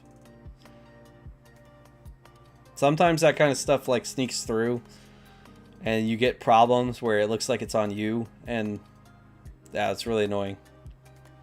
I've had a situation before where I had 2 orders and one of them got canceled, and it was obviously the bigger of the orders. It was like 2 orders for like $16, and the one got canceled and the other one was like $3. So I was still forced to do the other one because I had already accepted it, and I only got paid $3 for what was like 45 minutes of my time and quite a bit of driving. So those situations are not fun, but Again, like I said, that's where the controllables comes in, because, you know, you can only do so much, and if that's the case, that's the case. Try not to get too stressed, and just is what it is. But for you, that's really rough if you got a penalty on your account. That really stinks.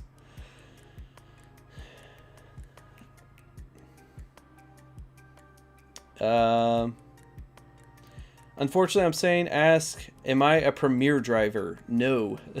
I don't recommend being a Premier driver. Unless, I mean, of course, every area is different, so I can't always say that it's good or it's not to be a Premier driver. Maybe your area, it will be better to be a Premier driver. But for the most part, I think being a Premier driver, you have to accept so many bad orders. It's not worth it.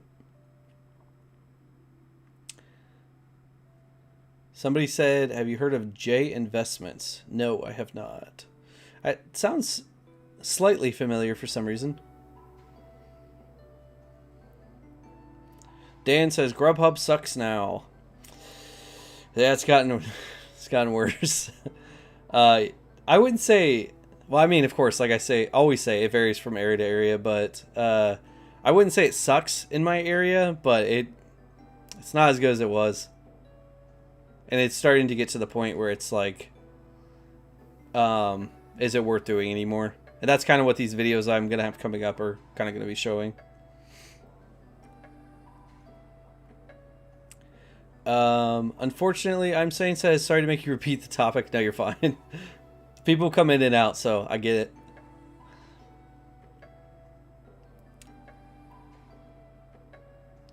I do want to say this stream is going pretty smoothly. I'm kind of shocked. I wasn't sure how this would go on my computer because, like I said, if you guys weren't here at the beginning, I started streaming last year on a Mac that was old, and it had issues with streaming. So, but actually, I haven't had any hitches. Maybe you guys have seen some like lagging or anything. I don't know. I mean, I've been looking at it, I don't see much lagging, so hopefully it's going well.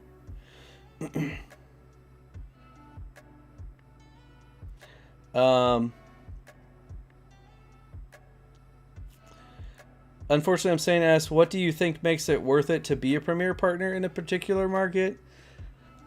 More money? I mean, if it makes more money, I guess. I don't know. I think I've heard one person in my comments say that they are a Premier driver and they make more money with it, but for the most part, it seems like it doesn't make more money. So, but of course that's something you could try, but it takes a lot to get to the point of being a Premier driver. So you're gonna have to accept a lot of bad orders to get to that point.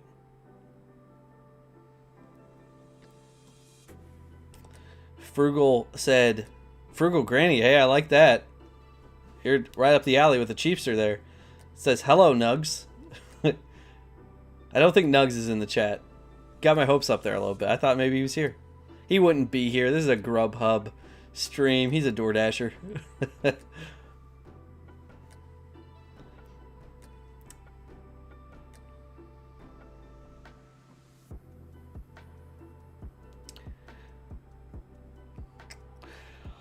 Well, I am out of questions. I did want to talk about two changes with Grubhub real quick that are...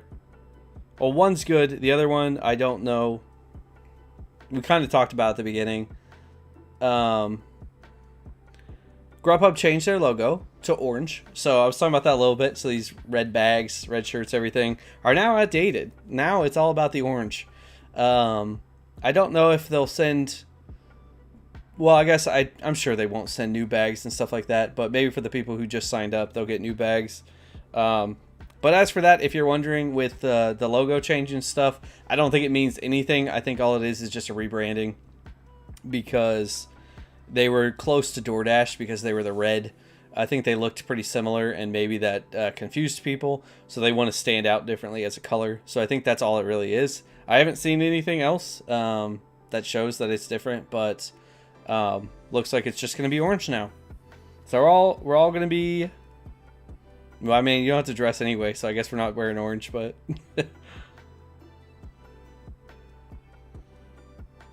And the other thing I wanted to talk about, actually, I'll wait a second. Let me read some of these.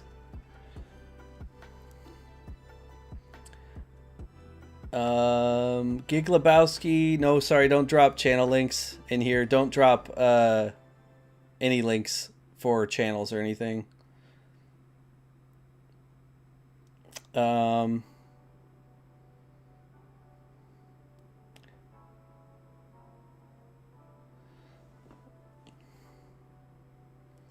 Unfortunately, I'm saying says makes sense because I would love to have some time dual wielding Grubhub and Uber Eats. I like how you say that.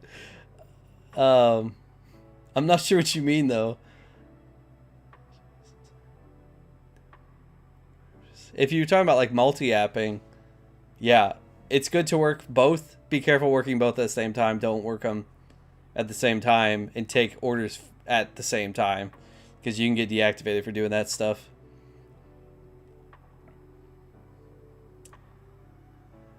Frugal Granny says, I'm a Grub, Hubber, DoorDash, Instacart, and a dumpster diver.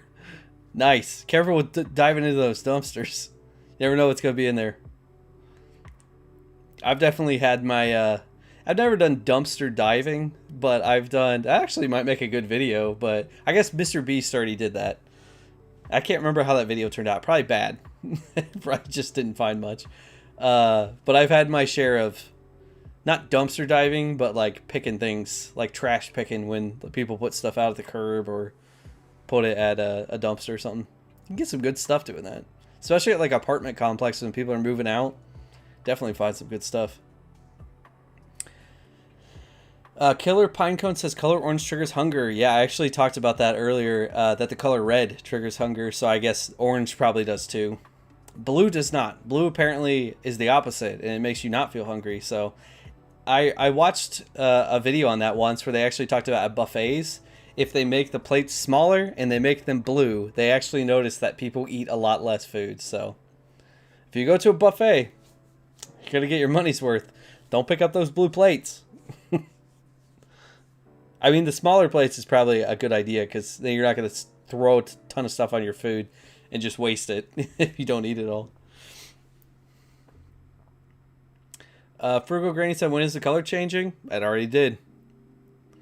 Should have already changed on your app if you've updated it. Well, I think at least. It should be every region. It's changed now, I assume. Email says, doing Grubhub part-time. Will taxes screw me over? I'm trying to save up money.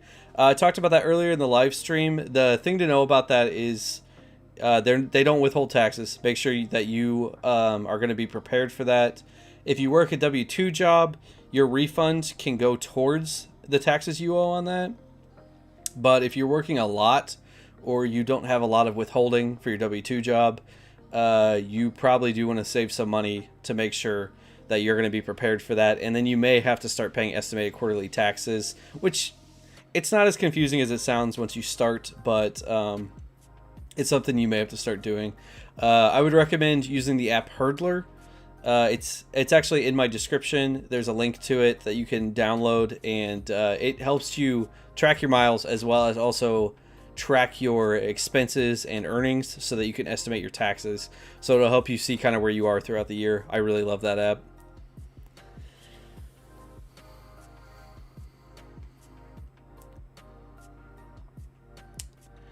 Diarto says, I heard you can take orders one at a time and not both, and you will be safe. It's an understandable rule. Yeah, I think that's the truth. Partially because as far as I know, they cannot stop you from working any other apps. So don't let anyone tell you they can. Well, I mean, unless I'm wrong, but I don't think they can because as a 1099 freelancer, we are a freelancer. They could say maybe while you're working the app, you can't be working another app. But I'm pretty sure it's not written into the policies, and maybe that's not even allowed because as a freelancer, they have to allow you to be able to be open to work for other companies, or else they're now an employer.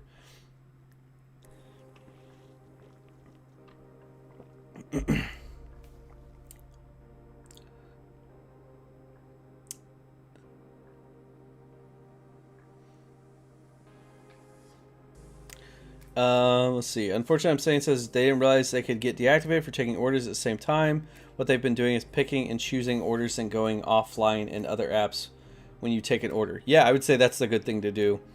Just take one, and then once you've got one taken, possibly just go offline on those other apps and shut them down. But it's multi-apping done right is going to make you the most money, probably. But man, does it add to the stress of your day if you try to do that stuff during the busy times. If it's a slow time, yeah, that's a good way to do it. Or if it's a slow time and you haven't had an order, you can pop another app on and then just kind of wait. And then maybe if you get an order on one of them, shut the other one off. And then just try to start working that one. And if it gets slow again, do the same thing.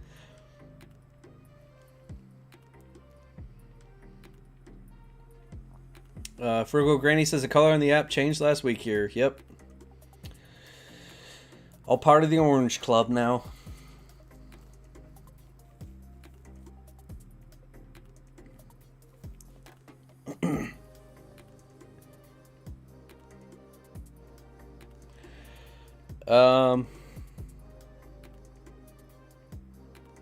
Okay, so yeah, the other thing that I was going to talk about, so the colors changed, and Grubhub did do a big thing that is really great. They actually, as far as I know for everybody, it's definitely been happening on my app, they've added the miles to your offers now. That is great. Probably one of the most commented things I had was, do they show the miles when they send you the offer? And yes, they do now. So that is great. It helps you with comparing the areas, because if you've worked these apps yet, you'll know when they show the map, sometimes it gets confusing because they'll zoom in and out of it. So it's hard to see and estimate, like, okay, how far actually is this drive, unless you really look at the map and the landmarks or the like freeway systems and stuff like that to get an idea of how far that stuff actually is. But yeah, now they actually show the miles, so it is really helpful determining if you want to take orders or not based on seeing the miles and then knowing what the pay is. And then I guess with that too, I would say a good rule of thumb is probably try to make $1 per mile or better. Usually you want to stay somewhere between the 1 to 2 mile per dollar as an average. That's usually going to make you pretty good money.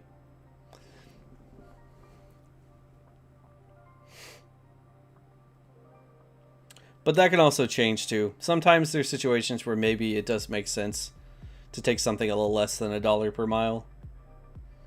Usually I would say no, though. That's usually a pretty good rule.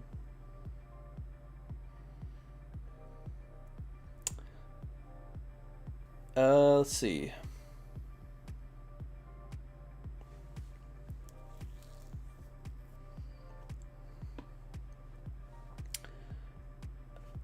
Killer Pinecone says they just want you to be on time for deliveries. If you know your stuff, you can double up.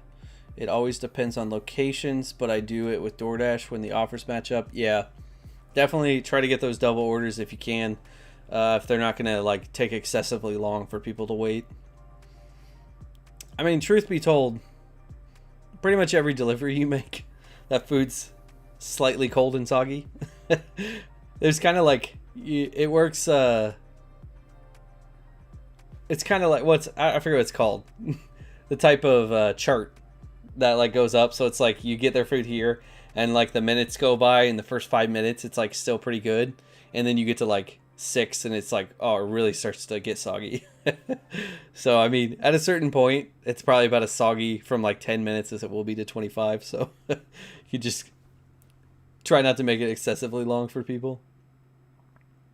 A trick there too that I would say is, some things you might want to leave your bag partially cracked. I feel like pizza is one of those where you don't want it to be so enclosed, because there can be so much moisture that it actually makes it really soggy. So sometimes letting that moisture out, even though the heat's going to come out a little bit too, can make it, I think, better for the people than if you just leave it in there.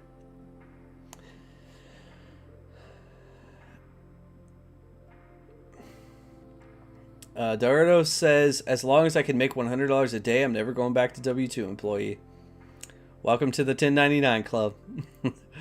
Yeah, I don't want to be a W-2 employee again either. I've only been it once, so I guess, yeah, It was when I lived in New York too, so it's a little different time. And New York minimum wage is nice, so I made a lot there. I was also in a really busy area.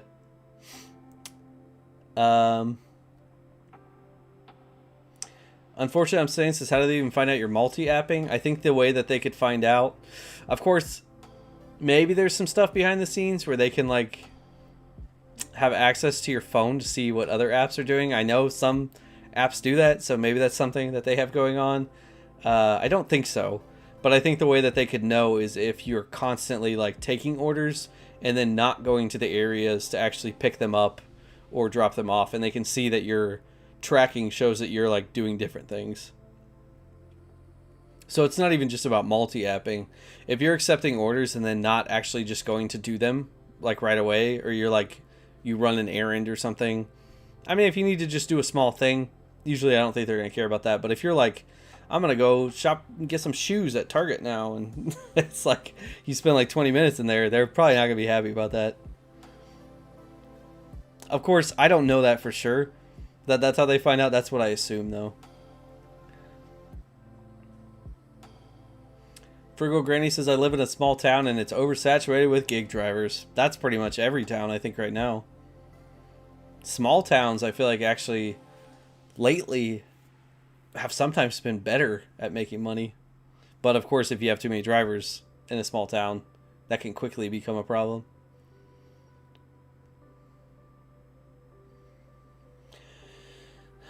Lewis says, today was my first day in Grubhub. How much do you earn weekly? All depends on how much you're going to work. If you're working, I don't know. That's a hard thing to say because it depends on if you're working, at what time you're working, how much you're working. Are you working weekends? I usually would have worked. Well, there was a time when I was really doing it full time and working a lot. More recently, like last year and a little bit before that, I was working probably 20 to 25 hours a week, something around there. And I probably made $450 to $600. But that was usually doing stuff like Tuesday night, Monday night, which aren't great. So that does bring down the average. And then definitely Friday. I would work a lot on Friday. And then maybe a little bit on Sunday. Usually didn't work Saturday unless I really needed money for something.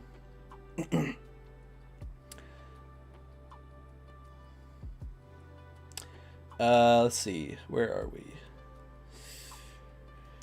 Diorto says, is the total on the order you receive the full total after mileage / delivery pay? Yes. For Grubhub, it is the exact amount you'll see that you'll get paid out unless something changes. Like, usually there's nothing that will change it. But there are small things like if it's a order that you have to pay for with a Grubhub card and like the order changes, there might be something that changes that, but usually no. It's usually whatever you see on Grubhub is what you'll get paid. DoorDash, yes, that changes. Uber Eats.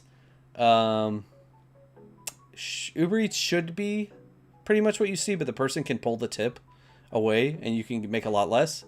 Or they can tip more. Actually, my experience, I've seen them tip more a lot. So, and then DoorDash is like, I don't know what DoorDash does. DoorDash is literally a casino. They're like, hey, here's an order for $8.50, but that's the max. So could be 15, could be $8.50, could be, who knows? You're gonna have to figure it out.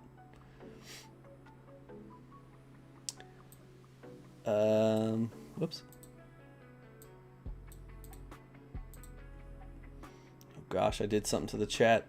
It looks all crazy. Oh, there we go. Sorry, I lost my spot.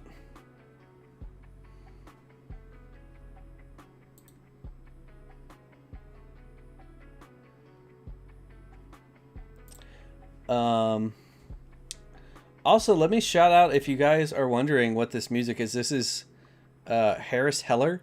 He is a Twitch streamer. He's also a YouTuber that started a thing called Stream Beats that plays like copyright free music, so you can like play it on streams and stuff. It's awesome. I was like searching around for stuff to play and found him, and it definitely is nice to have this playing in the background. So if you want to check that out, it's even just like, even if you're not streaming, some good listening music. So Stream Beats by Harris Hitler. You can also check him out on YouTube. Let's see, where was I?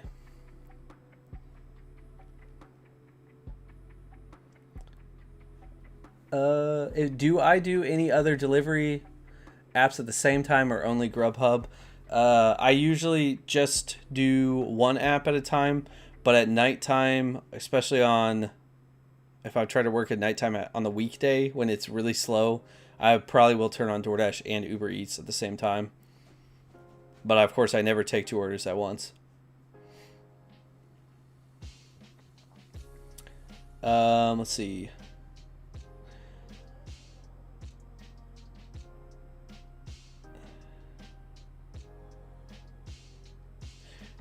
Diartos was saying to Unfortunately I'm saying, when you download these apps, you're giving them permission to view such things. Varies on the apps. Yeah, that's, that stuff's so confusing to know like what they're getting access to. I'm sure they get access to a lot, because I know if you've ever been advertised to on Facebook, they're listening. And there's so many times I'm talking about something, I get an ad for it, I didn't search it or anything, and there's an ad. They're listening. But so I don't know if those apps do that kind of stuff too. They're not supposed to. I mean, they're not supposed to listen at least, but who knows? Unfortunately, I'm saying says even if the double orders are paying under 10.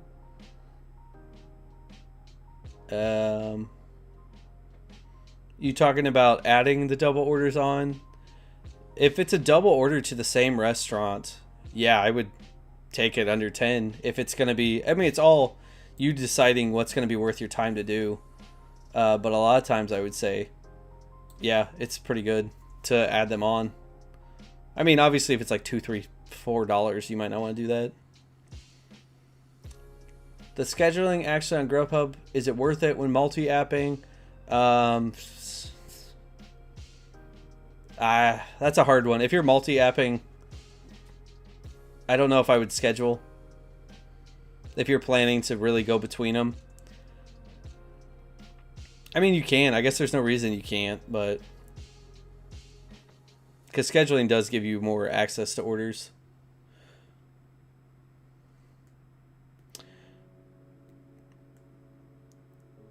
Jason says he's late. Long day with Dolly and Thumbtack. Well, welcome to the live stream. We're about to end, though. Let's see.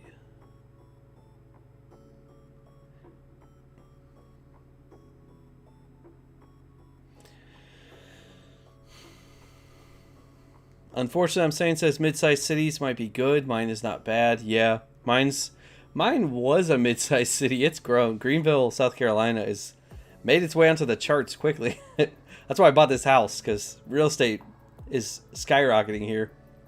But yeah, I think the mid-sized cities do pretty well. But of course, I came from Columbus, and Columbus is one of the top cities for population in the country. So it was pretty good there. But I worked in a suburb of Columbus. So I guess when you think about it that way, it's kind of like working for a mid-sized city when you're in the suburbs of a big city. Lewis says, thanks for answers. No problem. That's what I'm here for.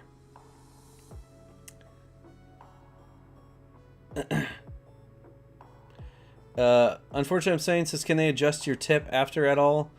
Not for, as far as I know, not for Grubhub. They can adjust it up. For DoorDash, they can't go below the minimum they showed you unless something went wrong with the order. And with Uber Eats, yes, they can adjust your tip. They can take the whole tip off. As far as I know, they can take the whole thing off. So that one's a little scary, but I've never seen it. I've always gotten the tip, I think, except for one time. I think somebody did.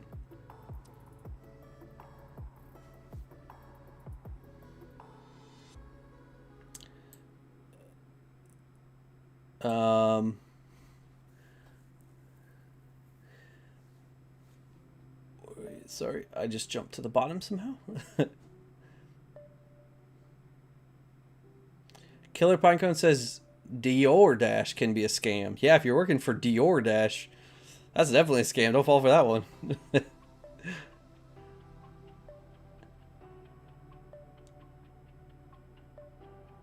Unfortunately, I'm saying since I've been tipped more in Uber Eats and it's always been a pleasant surprise builds at the end of the night. Some people are cheap. Hey, what's wrong with cheap people? I'm just kidding. Don't be cheap on that kind of stuff.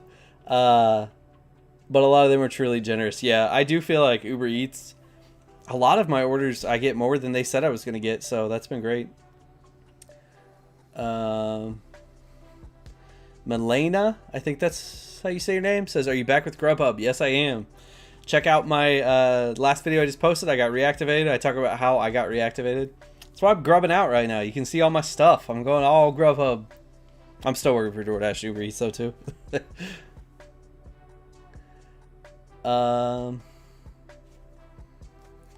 Tien says, DD hides, DoorDash hides tips. Pathetic. Yeah, I know. I kind of get what they're doing because they don't want, like, people to cherry pick. Which is where you just, like, pick up only the really high orders. But also at the same time, they really screw with your mentality and kind of make you feel like you're gambling. Daniel says, have you ever felt unsafe on a Grubhub delivery? Yeah. There's been times. There was one time I delivered to a place that was no lights, like no street lights, no house light. Couldn't see the number on the door of the house. And that was a really sketchy area. It was an area I did not want to be in, and I accidentally accepted the order there. That's probably one of the most scared times I've been doing it. There was also another time that I pulled up to a house because I couldn't find the address because it was really hard to find the houses. And I walked up to a group of people. It was the wrong house, and they were like around the corner. And they were doing some unsavory things back there. So I was really worried there because I was like, I saw them, and I thought they might be like, I don't know. I was definitely ready to get out of there.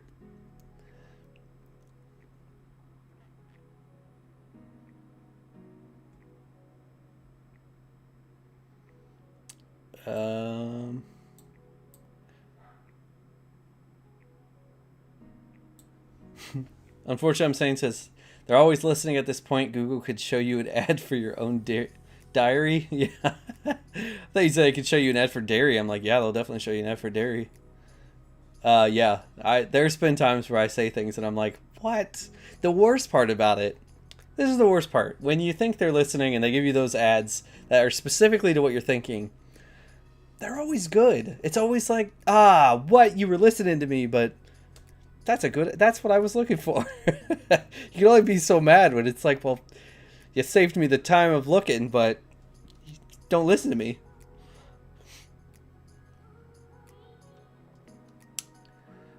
Daruto says, have a good night, bro. Thanks for taking some stress off my chest. Looking forward to tomorrow. 1K a month after expenses, rent. I am happy. That's awesome, dude. Thanks for stopping by the live stream. We'll definitely do more of these. We got to stick together. Us drivers got to stick together.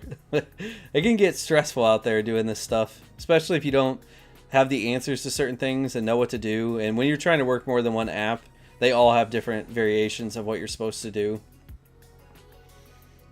Frugal Granny asks, how long have you been doing Grubhub? I've been doing it for coming up on 5 years, but I was deactivated for 5 months. So I just got reactivated. So you got to subtract that from the almost 5 years. Zach says, DoorDash gang, get out of here. I'm just kidding. DoorDash is fine. I'm more of a Grubhub guy, but you know what? I'm only more of a Grubhub guy because they pay better, and I felt like they were easier to work with in the past. And at times, I can't say I would not move to DoorDash if the $3 and $4 orders didn't keep coming in all the time.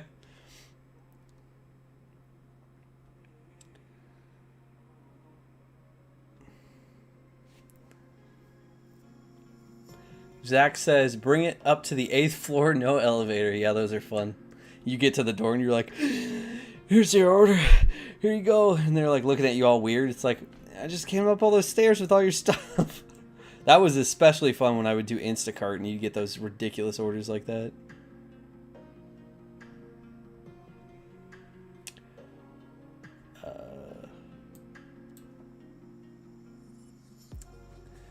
Zach said he got robbed. Dang. That sucks.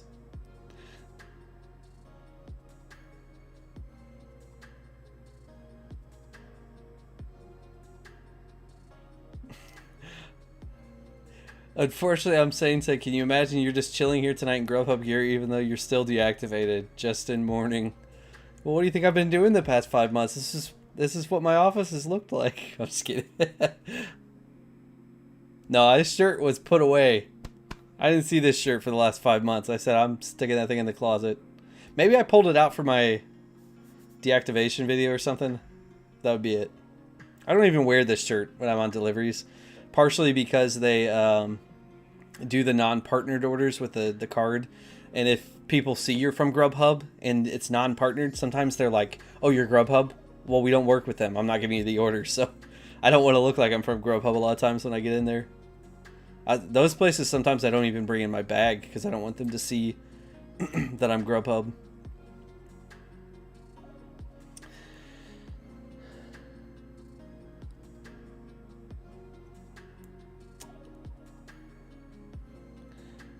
Daniel said, have I ever not had an order for 5 to 6 hours at a time? It's the worst. Yeah. There's been times 5 to 6 hours is long. Maybe not quite that long, but definitely 2, maybe 3 hours sometimes. Especially if I'm working late and there's not that many orders.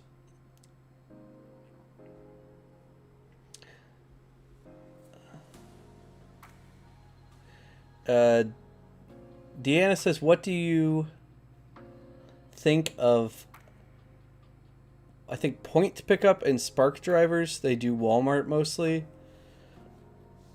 To be honest, I don't even know what those are. Are those actual delivery services? Because I haven't even heard of that.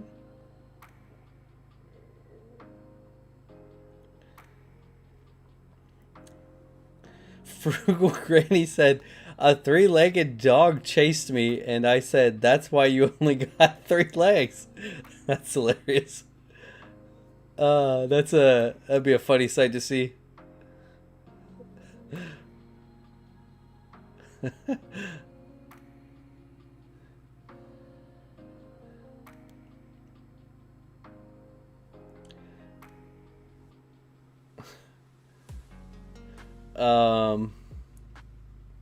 Zach said they got a $60 tip the other day for a 2-mile trip on GOD.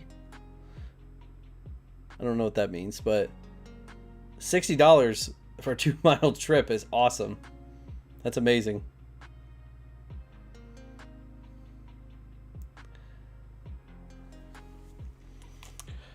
All right, well, that is all of my questions, my frequently asked questions, and the stuff that I was going to cover for what's changed with Grubhub. So I think unless you guys have any other real questions about, like, you know, Grubhub and anything you need answered with delivery driving, I think I'm going to go here. I do want to say, though, guys, I really appreciate you guys stopping by. Thank you for coming to the first live stream. I hope went well. I think everything went pretty good with the quality and everything. Still going to be figuring this stuff out, trying to make sure that I got this all working correctly. But I do want to let you guys know that I am going to be doing another live stream that's going to be a charity stream. That's why I have the mustache. If you didn't see it in my other video, I'm going to be doing a charity stream for Movember. Now, the problem is it's supposed to be in November. I don't know if I can do it in November. So I might be doing a Movember charity stream in December. So I don't know. We'll see what happens with that. But I'll let you guys know more about that. That will probably be my next live stream that I'll do. But I'll definitely be doing more live streams and stuff down the road. I said once I got to 5,000 subs, I was going to start doing live streams. And yeah, it's awesome. You guys are here. You guys want to see more stuff. So hear more things about it. So I'll come up with more live streams to do. And I'll definitely be back. But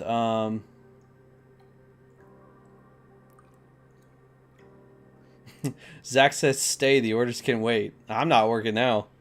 I'm on the East Coast. It is 12:20.